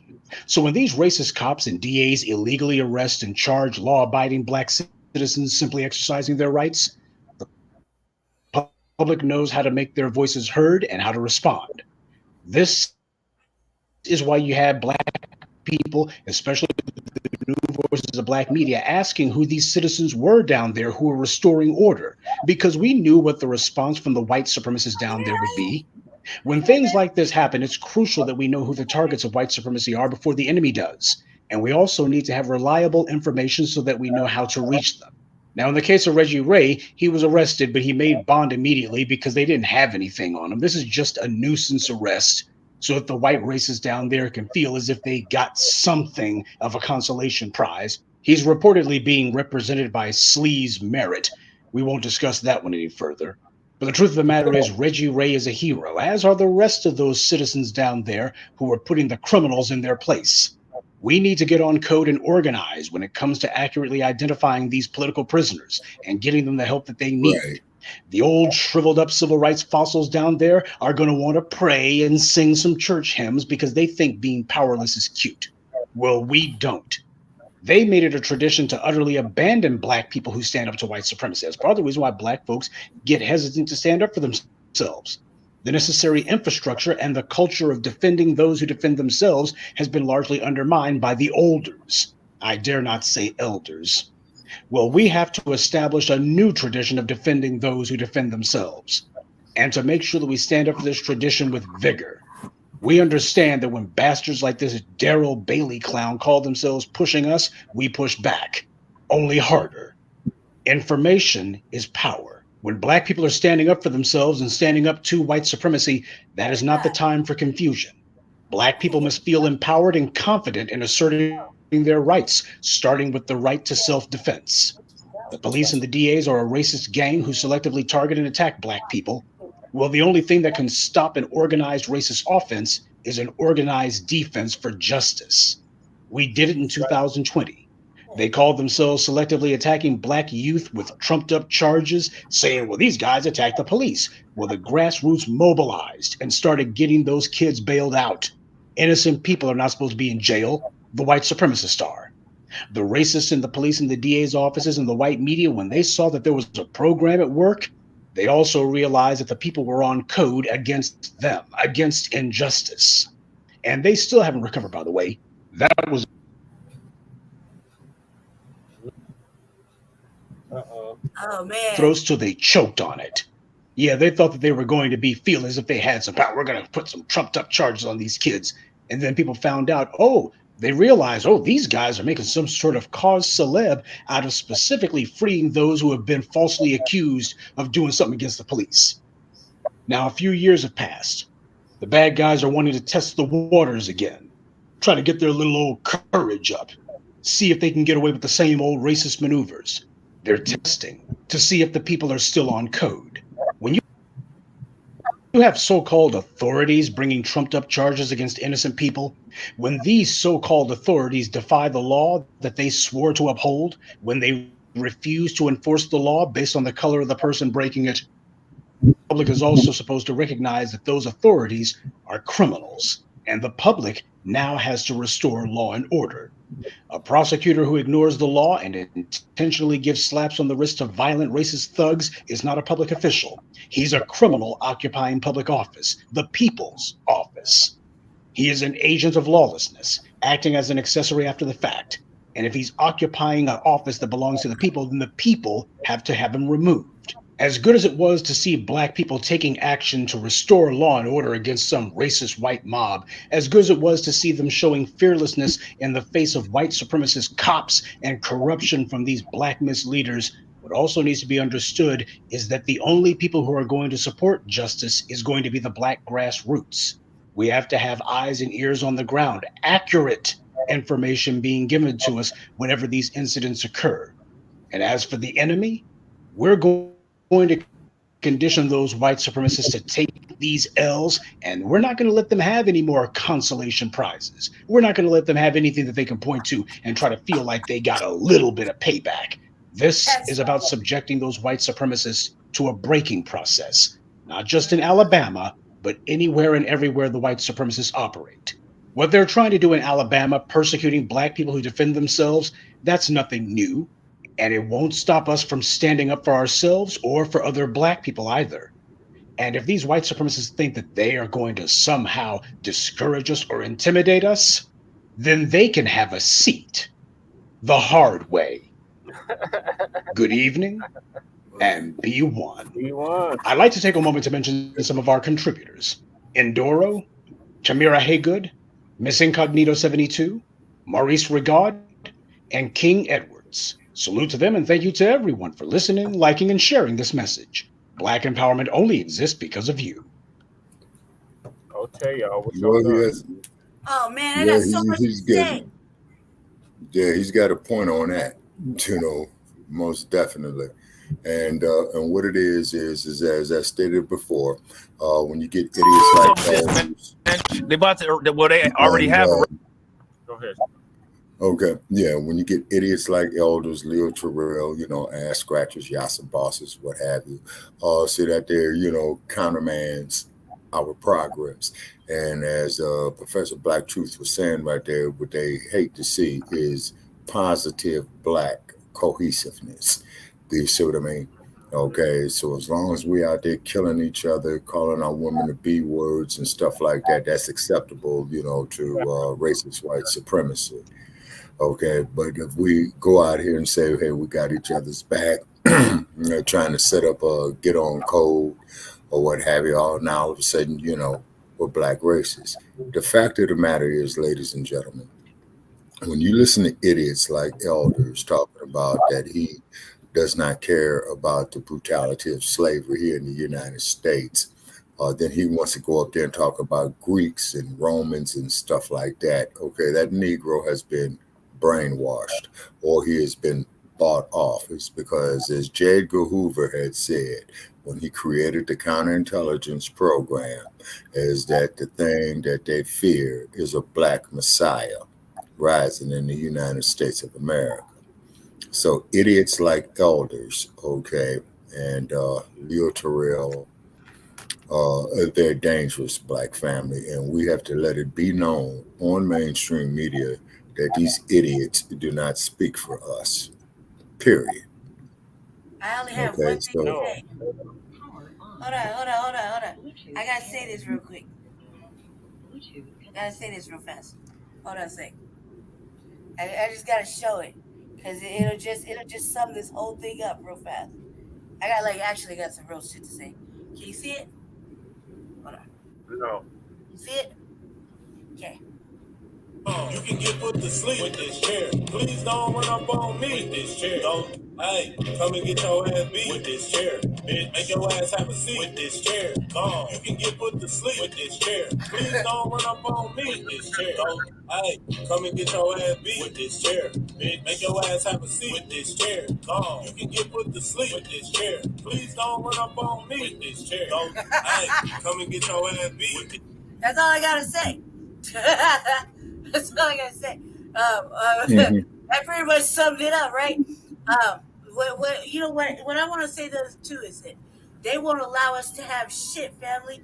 They won't also allow us to have this moment. They won't allow us to enact fucking actual motherfucking justice. They won't allow us to tell these motherfucking crackers that there's no fucking white supremacy passes.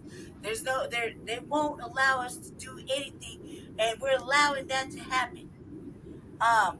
The fact that they even had the audacity to arrest that man in the first place because he was just batting them down like fucking roaches is fucking ridiculous. The fact that they giving him all this hell is another ridiculous moment. I find it to be $4 million, like what was it, $4 million in bail or whatever, $4 million for legal whatever. To raise money for this brother. Yeah, we should raise money for this brother, but it shouldn't have to be that much, and it shouldn't have to be this much. But we can't really say anything about it because, you know, when it came to white supremacists killing one of us, and they act like they didn't. See, nobody died. Okay, the thing with the Mr. Yes, Jordan LA right now. Hold on. The thing with Jordan Neely is that white man killed him in front of people on camera on the subway. He killed them, right? So a couple of white boys and white ladies getting their ass fucking handed to them, then they act like somebody got killed. Nobody got killed. But they allowed that white man to get out of fucking jail and raise money. You know, you see what I'm saying? Yeah. Double standard. It's fucking, and it's wrong. It's wrong. Yep. And we shouldn't You're stand right. for it. We shouldn't fucking stand for it. They do so they can't take an ass whipping, but they can dish one out. Okay, well you see, Brother, they can jump on him and then act like he's not allowed to fucking have anybody come to his defense. He didn't ask for help. People naturally, generally came to his defense. right? Okay, and you see, and that's what idiots like Larry Elders need to be told. You see, and said elders did not say anything about that. You see what I'm saying? You know, when we saw him right there and what have you, which is pretty bad. Okay, look at here. We understand. Okay, all right. So right? Okay, the hurricane has hit Los Angeles now. Yeah, it's right over LA. Okay, so the hurricane is over Los Angeles right now. Okay. It will. Yeah, they're under siege right now. All I see is green and yellow and blue and blue, green and yellows and reds. What do you think about the folding chair? Let me talk about this folding chair real quick, just for 2 seconds. Okay, go ahead. Every household, including I'm gonna say every black household, has a folding chair somewhere sitting in the back, sitting somewhere just for playing cards or having the family over. Every household, even I got one, okay, and I got one sitting in my closet, right? It's in the back. It's just sitting there, right? Because my brother had a card table in the front room, and you know it's just there. It came with the card table, right? He has one. He took one, and I have one in my closet, right? So that's about every household, right? That has company or people that come over. Like that's how we say, you know, we got company over. It is has a folding chair. So there's no need for us to go outside and buy one because we have them there. You just have to look around the house and you just look around. I bet you Jimmy Jesse got one in the mountain of fucking menagerie of shit that he has at his house, I bet you there's a motherfucking folding chair over there. I'm almost guaranteed one. I mean, he got everything else in there. Why wouldn't he have one? Yep. Especially when he come to camping. You know what I mean? So I'm like, just saying, think about it. Whatever they're talking about, this is one of those it's one of those easy access things to grab in the house when you know this shit just may get cracky. You know what I mean? So I'm like, they're making a big deal out of this. This is in all our households when we have company come over and they need a place to sit. Somebody go outside or go to a closet and drag out a motherfucking folding chair, dust it off, and then you got a seat to sit in, play cards at. You know what I mean? I'm like, I'm not the only one. The real shit. Everybody's acting like all crazy about this. Well, the whites is, they act like they can't be touched. And the reality is enough's enough. It's 2023. It's a new fucking day. And yeah, you don't cross the line. That poor man, he got jumped on, and he's the one being persecuted. You know what I mean? That's crazy. That is the stupidest shit I ever fucking thought. There was like 7 motherfucking white people on top of him at one point. So, and he didn't ask for help. He didn't ask for help. He didn't say, "Hey, I need help, brother. Down, help me out." No, he just said, "Fuck it, man." He thought he was gonna be in a situation all by himself, like most of us think. And then all of a sudden, the cavalry came in and said, "Fuck that, not today. It's Black August. Here we are." You know what I mean? And it was a beautiful moment, but we can only have that beautiful moment because they said we can't have it, and we're gonna allow that to happen. No, fuck that, man. No. Shabak, are you still with us? Yeah, can you hear me? Yeah, go ahead. Okay, yeah, just got word is that that Brother Parrish said that the hurricane is over Los Angeles, and I was just texting some loved ones here, to get some feedback on it as well too. Hoping everybody's all right. And this is the first time in 80 years that Los Angeles is going through this. Wow. Yeah. Okay. All right, moving right along. Okay, so financial, of course, we wish everybody well in Southern California, and here and Vegas as well too. So LA is only 300 miles from here, so I anticipate it's going to be raining real good here within the next 4 hours or less. Yeah. I hope that this hurricane washes a lot of sin. And whether it has to take certain parts out, fuck it, man. I hope the sin of Non-commercial break just ended on CBA. Jesse, I wouldn't know because we're still over here. I get to miss out on podcast day because we're still here.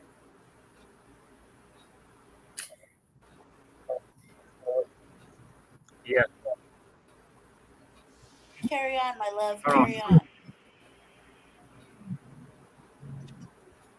I think he turned himself in yesterday, if I'm not mistaken. Damn, if I was Reggie Ray, I wouldn't turn myself into nothing. They'd have to come find me. Shout out to Black Light Revelation. Our boy Rob. Black Light Revelation.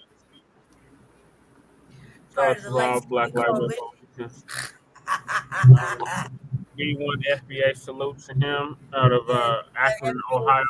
My light-skinned brethren. I like to say there's a handful of us light-skinned, ambiguous. My question is, why is he getting arrested? They're so smart. Yeah. Yeah, like why? Like they would have to come. Torian said he bailed out. Now, they'd have to come. I want to present a question to everybody. For what? Do you all feel that we should make Chairman a millionaire in the same fashion that Ron DeSantis made Penny. What's that dude's name? Penny? Daniel Penny, a millionaire. Yeah. Gave him $1 million reward for killing a black man. Ron DeSantis gave Daniel Penny $1 million reward for taking out a black man. So should we make Reggie Ray a millionaire for busting somebody upside their head, a white person upside their head with a FBA invention? Yes. Yeah, they know you put it in that context. Yeah, because I think we should. I think Reggie Ray has earned his $1 million. Yeah, and he didn't kill nobody. He didn't kill nobody. Let's just Lee Merritt's in the case, RG Titan. Nobody. Just because you knock a few fucking faces around does not mean you killed anybody. Now, see, if I had 1 million subscribers, I'd set up a little, thing where I'd say I just want $1 from all the subscribers, and we'll shoot him the $1 million. You know what I'm saying? Yeah. Right. But I don't have that. So don't anybody start sending me any cash apps or super chats and be like, get this to him, because I'm not doing that. I'm suggesting this. And I don't have no means to put that together. You know what I'm saying? So I'm saying just for the forewarning, because then the videos will come out. Oh, Rob out here grifting like Jay Morrison. Rob's not out here grifting. Like, you know what I'm saying? Rob don't tell people to give him money. You know what I'm saying? Right. Again, that's why I remember when he put that motherfucking. Rob appreciates when people about jackasses doing support shit. the stream and the content, but Rob ain't out here asking people for money. You know what I'm saying? And that's one of the reasons I don't, because people be too weird. You know what I'm saying? People be too weird. That's one thing that I don't like doing is like mixing money with casual conversation. You know what I'm saying? You got to walk on eggshells, and you got to walk on glass if you deal with family or if you deal with friends with business.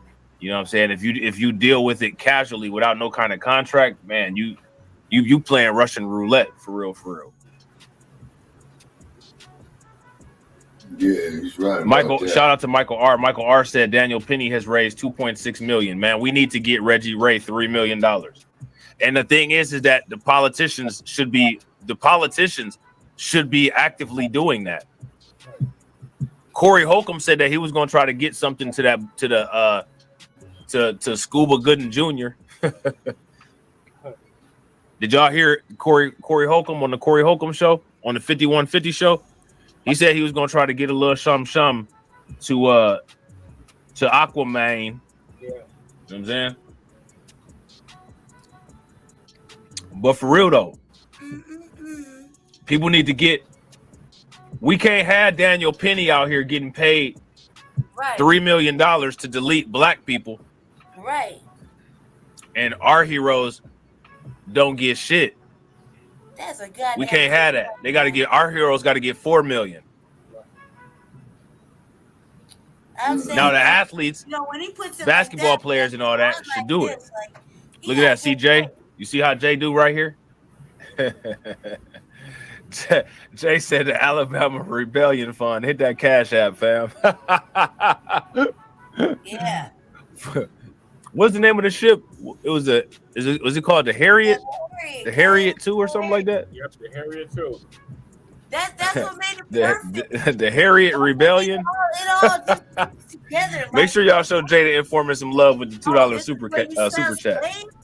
The Alabama Rebellion Fund. Hit that cash app. I gotta turn them bots off so that shit don't so y'all don't start hitting y'all don't start hitting the cash app. Beat up on one of our brothers. Not today, cuz. Multi-stream sponsor YGLTB1 is back at it again with the $19 super chat. Make sure y'all show him some big love. Y'all do realize he's footing the Black Light Revelations bill right now. So shout out to YGLTB1. YGLTB1 says altruism, essential selfishness of survival, is not uncommon amongst all cultures. However, WS know that they are the weaker strain of people, are going the way of the dinosaur. That's why there's a boost in their behavior towards us. I agree wholeheartedly.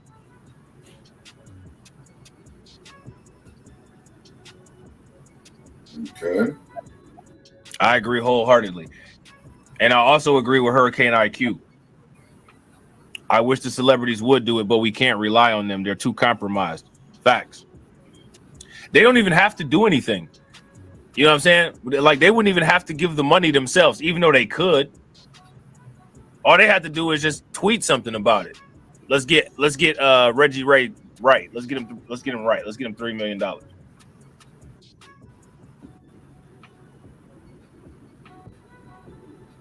Reggie Ray should be rewarded. Right. I agree. All those people that stood up should be rewarded. Not just Reggie Ray, but all of them. They should all be rewarded. That's that. Anytime you actually anytime you fight WS, but when you directly fight WS where you're taking a risk, Reggie Ray taking a risk, it's got to be incentivized, or else you're just going to see people continue to be coons. Because being a coon has a lot of incentive to it, doesn't it? Shout out to AB Promotions. What's good with it, bro? That's why there's more coons than there are people like Reggie Ray. Because being a coon pays. Being Reggie Ray gets you locked up in jail. And what did you say the other day? Just Yeah. We have to change that dynamic. That is imperative. You know what I'm saying? That's probably the best line all year. Now I take that back. You had a couple of good ass That lines. is imperative. Okay, I'm gonna have to leave the studio for a minute. Okay. I'm gonna have to leave the studio. Okay. Okay. Now, all these people that came up with all that merch and all this stuff, Roland Martin, I don't know if y'all know, but Roland Martin is selling folding chairs and folding chair shirts. I wonder how much money Roland Martin gonna give. Oh, yeah, exactly, man. With the I merch. want to give Roland Martin the sweat off of Jesse's nutsack. You know what I'm saying? That's a fair question, right? Reggie Ray seen hitting people with a chair at the Montgomery Riverfront brawl, arrested. So that's the crappy headline that they gave him. Because Reggie Ray was just a big brawling, out of control, brolic black dude that just decided to just go around and start hitting people with chairs at the riverfront. Nothing else to it. That's it. That's all it was. And that's why he's going to jail. We'll move this along. It's 6:43. We're already 3 hours and 15 minutes. You guys see what the media is doing with this story? We got to the main shit. A black man seen welding a folding chair has been arrested in connection with the riverfront brawl in Montgomery last weekend. Police said Reggie Ray, who is 42, surrendered to authorities on Friday afternoon. He is charged with disorderly conduct and is being held in Montgomery's municipal jail. Efforts to reach Ray, who has drawn nationwide support and inspired many memes over the past week, have been unsuccessful. He is the fifth person charged in the ongoing investigation into the melee that started Saturday evening when the crew members of the Harriet II were unable to dock the cruise boat because of a private pontoon boat that was in the way. A now notorious melee ensued, including punches and even a chair, all caught on multiple cell phone videos. Ray, previously identified by police as Reggie Ray, is the first person charged who was not on the pontoon boat. So now, What are we doing here? my question for you guys and my question for the police down there is why is Reggie Ray getting charged? We're gonna have to do it in part 3 or something because I want to do Yeah, that shit today. facts. I have to do it part 3. Why? Why Facts, can't we Torian. just proceed? Remember all the money they raised for Rotten House? That's what I'm saying. That's one of the reasons why when all this is over, Reggie Ray should be a millionaire, if you ask me. He should be able to retire when all this is over. If I had my will, I'd make it happen on my own. What are we listening to? You know what I'm saying? Hello? But that's why I'm saying I'm putting that idea out there, and that anytime anybody does an act of patriotism against WS, Jesse, there should be a jackpot waiting what are for we him. doing right here with this video? We already know this. So like, what's next? Like, we shouldn't have to do a part 3 just to get through the frontline Black news. Seriously. I lost my cue, Lady Shay. So Okay, well then that's understandable. All right, it's right here. Go ahead. Find your cue. Can we proceed? I'll be right back. Okay, I'll be right back. Carry on, my love. Carry on.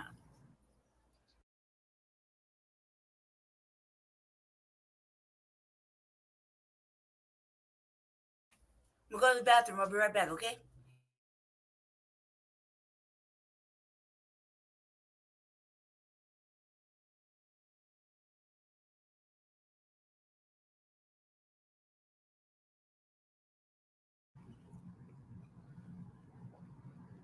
Lady Shay.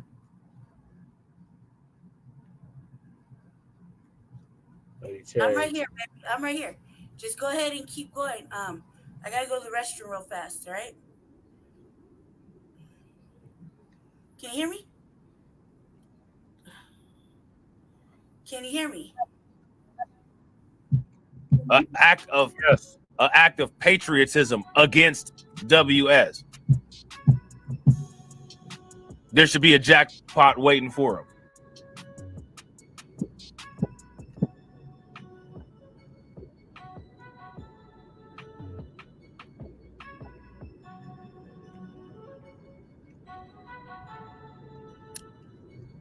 Let me ask you guys a question. If there was a jackpot waiting for people every time they did a patriotic act against WS, more people would fight against it, wouldn't they?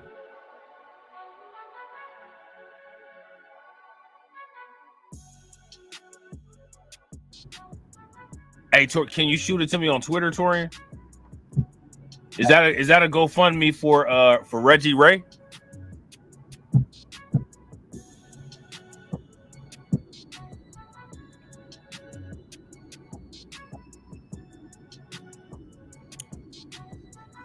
If I had the dough, I would give it to him.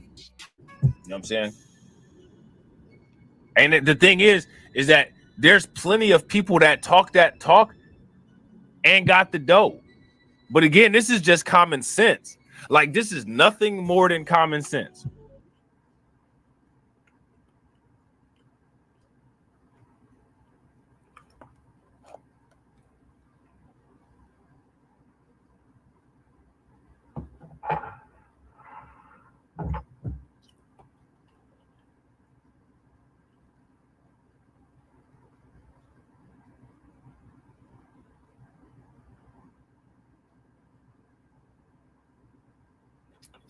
Two more minutes, baby. Something happened outside. I gotta go take care of real quick. Nothing more than common sense. And I'm going to tell you how it's nothing more than common sense. Because the government will pay you money to snitch on people, right? The government will pay you money to snitch on people. So when we fight who's been fighting us, there should be a reward. Right. And shout out to Hurricane for answering the Nightbot. And real quick, again, show some love to YGLTB1, killing it on the super chat. YGLTB1 says, let's start the Grump Stump Fund, because you never know when WS will start doing what they do best. The Grump Stump, putting two shoes to ass. Hey, I ain't mad at that. Putting boots to ass. I ain't mad at that. I think there should be something like that too. Like a non-profit organization that operates like a trust, where, you know, if there's an issue, people could come present their issue. You know what I'm saying? People could apply or whatever for a particular amount of money. You know what I'm saying?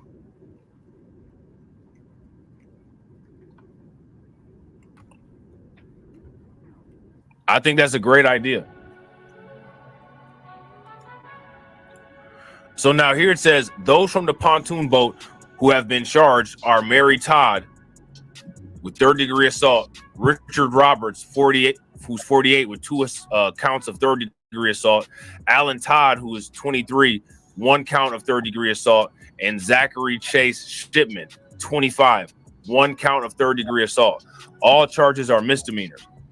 Harriet 2 co-captain Damian Pickett, who is 43, a black man, along with a 16-year-old white young man, were victims in the charges involving the pontoon boat occupants. So now here's my question. Who is the victim that they're charging Reggie Gray with hitting? Who's the victim of that? Putting foot to ass. I ain't mad at it. So now who are they trying to say that Reggie Gray assaulted? That's my question. Who are they trying to say that Reggie Gray assaulted?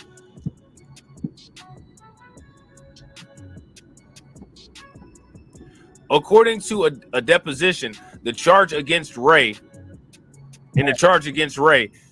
an officer observed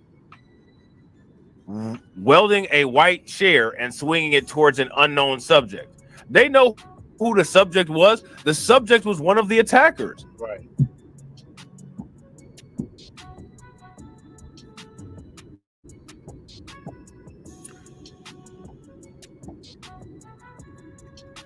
The subject was one of the attackers, right? So we know who the subject was. The officer was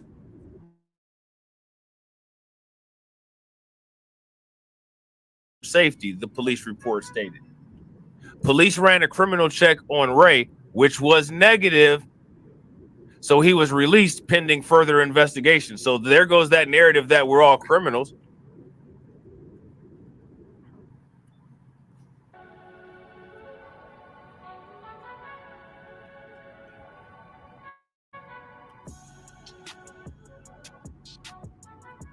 There goes that narrative that we're all criminals. Via body cam video footage seen on August 9th of 2023, Ray can be seen striking a white male wearing gray shorts and no shirt with the white chair several times. And that person was a trespasser. Let me ask you guys a question. Would you guys agree that the person who Reggie Ray hit with the chair was one of the violent trespassers? Shout out to Crew Royalty. Crew Royalty says that cop abused Reggie Ray, knee on neck and all.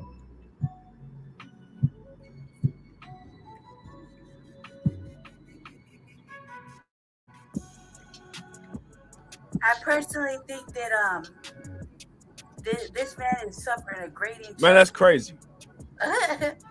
For real. Authorities on Friday said a former person of interest, a white man seen on the videos shirtless with sunglasses around his neck, wearing a blue and white ball cap, has been cleared of criminal wrongdoing and is cooperating with the investigation.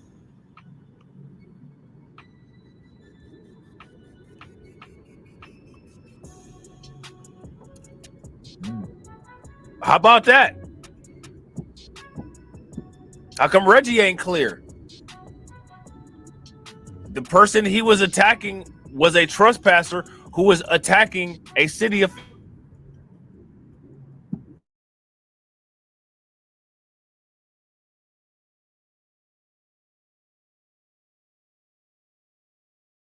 Did you find your cue, babe? Not yet? Or you spit pinwheeling, huh? I'll just talk for a second while you're over there getting it together. I don't know what it is, family, but when we're doing our little broadcast, they keep kicking us out or fussing with the feed. Like yesterday, we couldn't get like our show was just all choppy. I listened to the playback, and it's like it's Saturdays lately has been one of my hardest things to do, especially when it comes to frontline Black news. just because I had so much going on, and then by the time 10 o'clock hits, I'm kind of in this weird ass funk. I'm trying to get my diet better, you know. So I'm switching to like alkaline.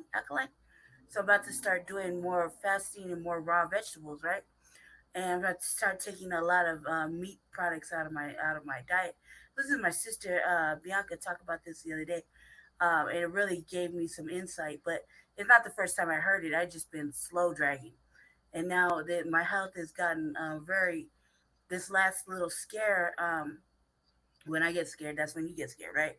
So I'm never really scared, and I push the shit all the way to like the borderline of fucking I don't know, to where I have to go to the hospital. It's always like towards death. Okay, it's been like that since I was a little girl.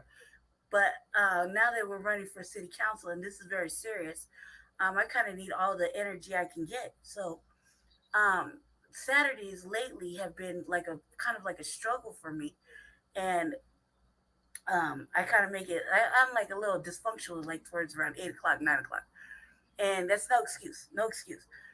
But my diet has changed, and then my eating times and things like that. So if you know that if you're on a schedule for when to eat, your body's on a schedule when it needs to eat and what it needs to eat, especially if you're like hyperglycemic or you need rest and you don't rest well, or you just been running yourself to the core.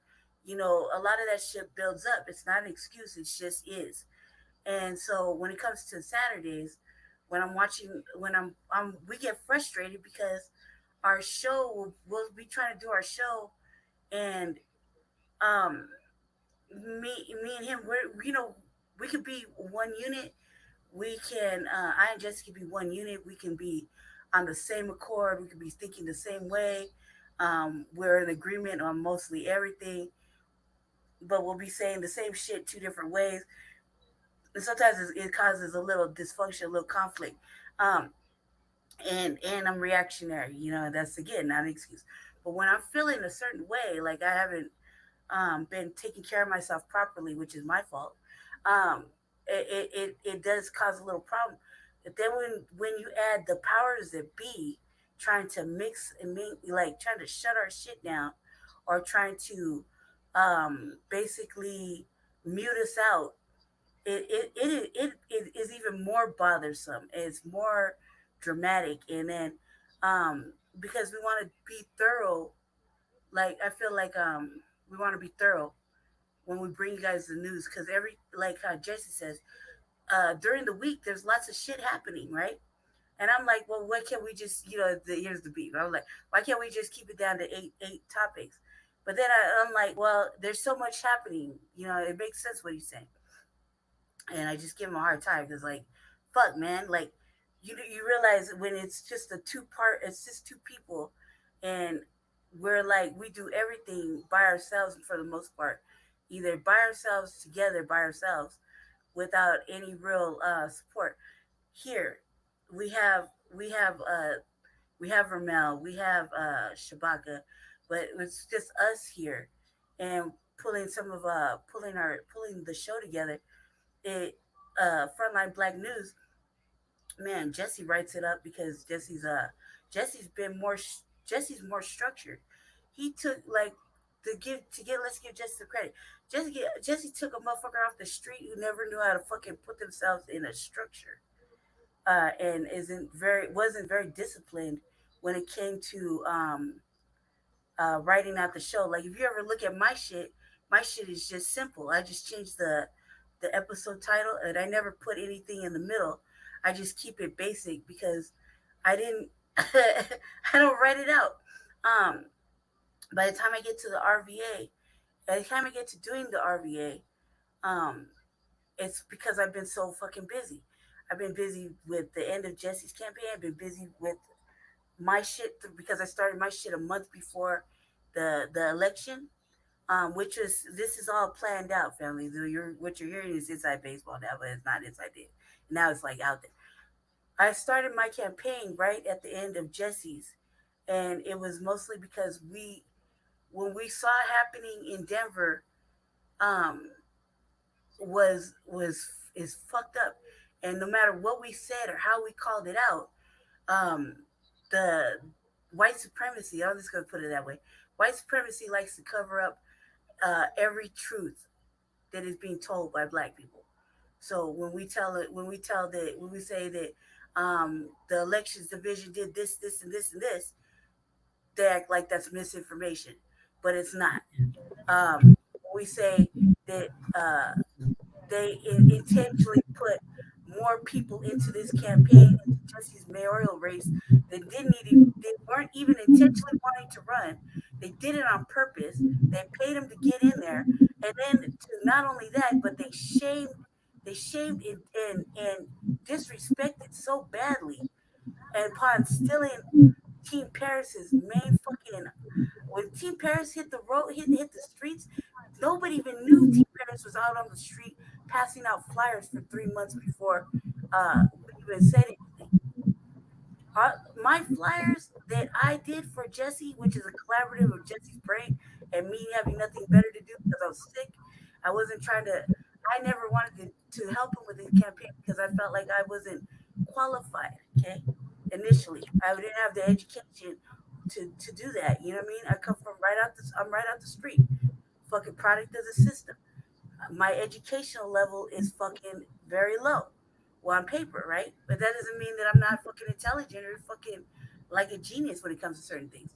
I didn't know how to do certain things. So I didn't feel like I was qualified to work on anything except when I say I have to vet everybody or I had to do this and that is because people showed their ass on unreliability. They were unreliable, and when you say you're going to do something, where I'm from, how I believe, if you give your word, that's all you have.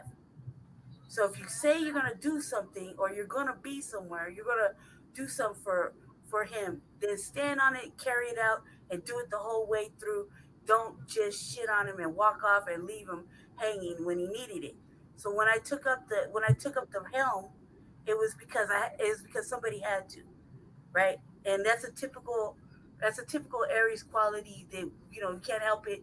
We just see the problem and we want to fix it, and we'll come up with all these solutions to try to fix it, even if that means we'll put ourselves out there to do the work and we'll fucking be angry about it. But fuck, somebody had to do it, right?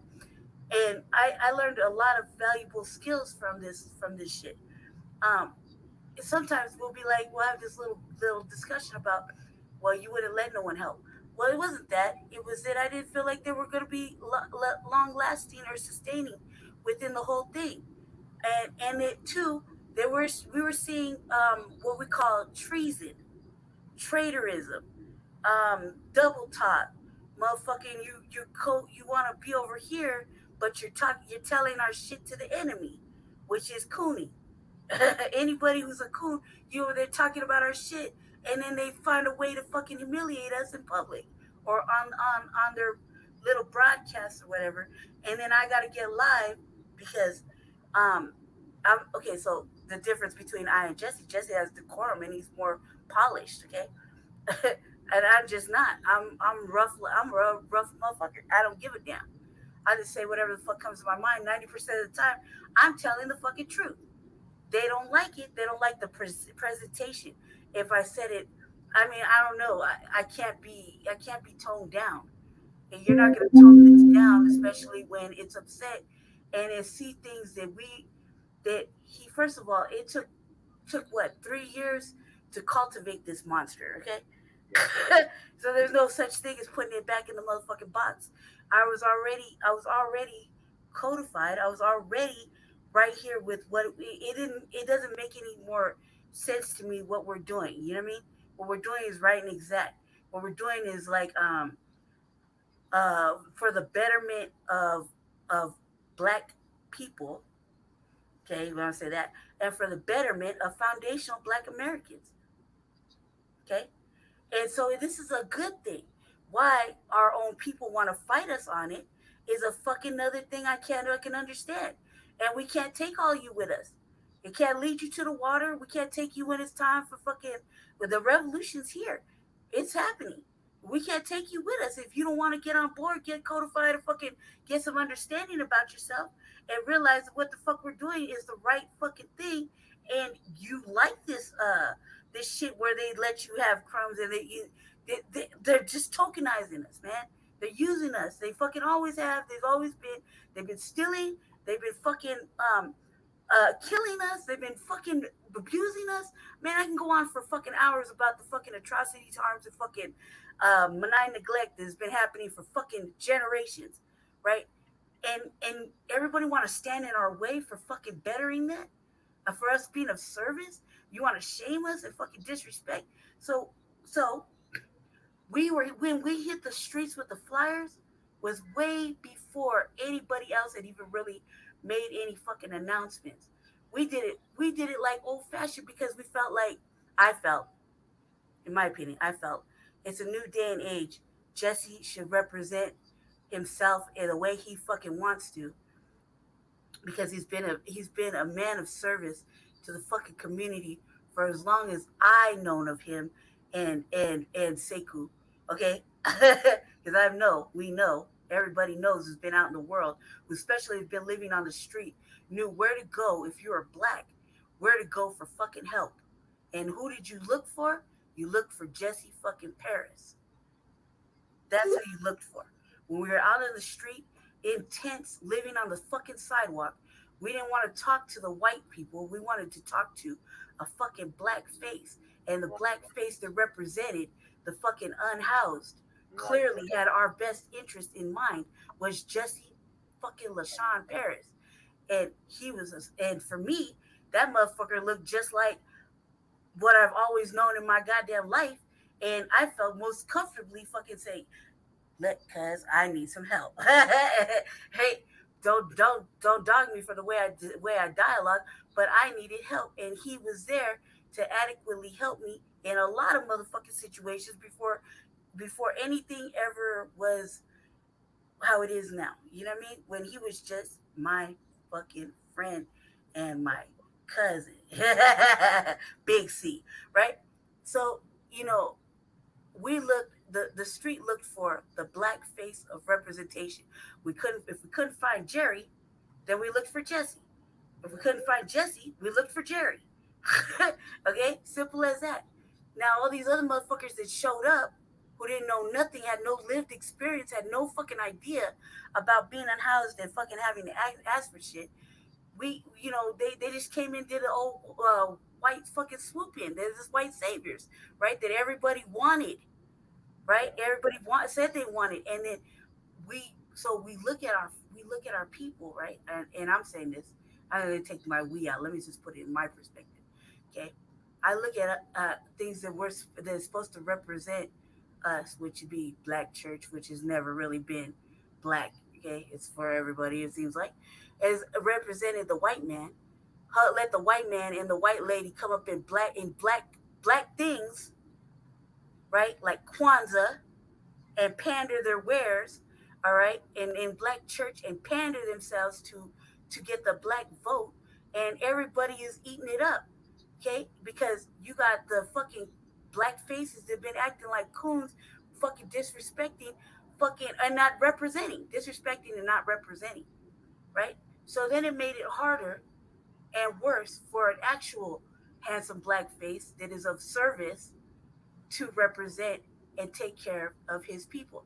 And now you got a fucking mixed this is the social experiment, the mixed fucking pretty little face. Well, it was pretty, like still say mixed pretty little face coming in there with this hard ass motherfucking rough little real tone of herself, but it isn't gonna fucking say yes to everything. Can't be fucking bought, can't be maneuvered. You can't coerce me into shit. Why? Because I don't want to. And somebody has to say no. Somebody has to say no. Someone has to stand up to the police. Someone has to say, why do they have the most money? Where is all this funding? Why is it like this? And then look at Denver. We're looking at Aurora. Let's look at Denver. Denver's getting money out of fucking thin air. Money out of thin air. Aurora allegedly is struggling, but the mayor can raise $15,000 to be a stronger mayor. Like, what is this really about? We're not paying volunteer. We got volunteer police officers now, right? To sweat us more. Like, are you serious? There's so much going on, and no one is saying no. No one is saying that's not right. And the one or two voices that come to city council, they the strong brothers that come there, I give them a round of applause. Shout out to K Dot. Shout out to K Dot. You know what I mean? So yeah, I feel like this shit right here. This has got to end. We're in 2023, family, and we cannot allow this to happen no more. Jesse, are you awake? Jesse. Jesse. Yeah. Okay, so just checking. Go ahead and move this along. I was just saying to the people though, we have to be able to stand up for ourselves. What Jesse said was true. When we stand up, the fucking game is over. So it's a reality. This right here, just don't let the shade deflect the message. I'm B1 all day, every day, and I'm not gonna justify it anymore. It just is that way. You can't take it back, and you can't shove me in a box.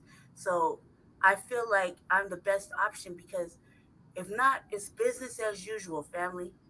And me and Jesse, and there's maybe a few other codified individuals in the city that believe business as usual has to come to an end.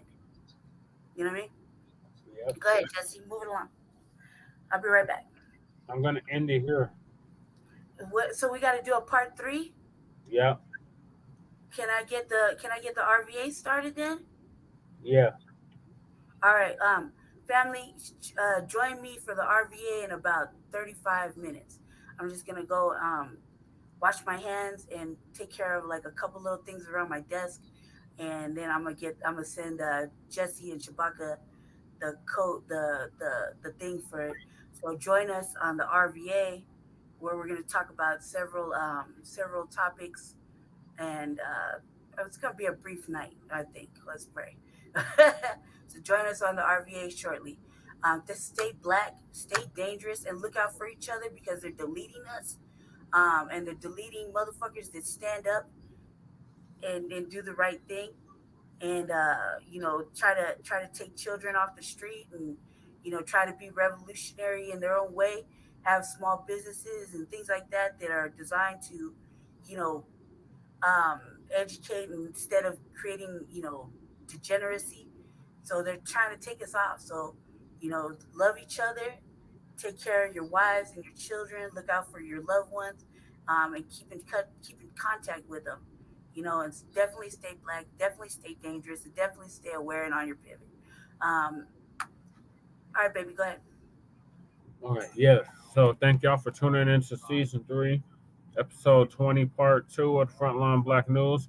We'll be back later on this evening for part 3. There was 4 topics we did not get to. That is Timberland and Magoo. Timberland and Magoo, rapper Magoo of Timberland and Magoo, passes away. Rumor has it he was shot and killed. Yeah, I got stuff to say about that too. Yeah. East Denver boxer Lumumba Sayers Jr. was shot and killed yesterday morning. That's what I was referring to. RIP to him, and thus in prayers to his family. Excuse me. He was only 23 years old. And Unhoused Neighbor News and Unhoused Neighbor Sweets. Yes, sir. So join us. We're going to do the RVA, and we might just blend it back into Frontline Black News towards the end. We'll see. We'll discuss it here shortly amongst myself and Shay Kruma. Brother Jeff tried to clown my name. We'll get into that a little later. Much love, and thank you to all the viewers that viewed and commented. Talk to y'all later. Go ahead, Jesse. Go ahead. So make sure y'all like and subscribe. Huh? And shout out to Shabaka. We'll see Shabaka later tonight. Yeah, shout out to our West Coast correspondent. Hopefully he stays dry and safe and all that flooding that's going on. So stay black, stay dangerous, stay empowered, and we'll see y'all on future content here shortly. Peace. Well, folks.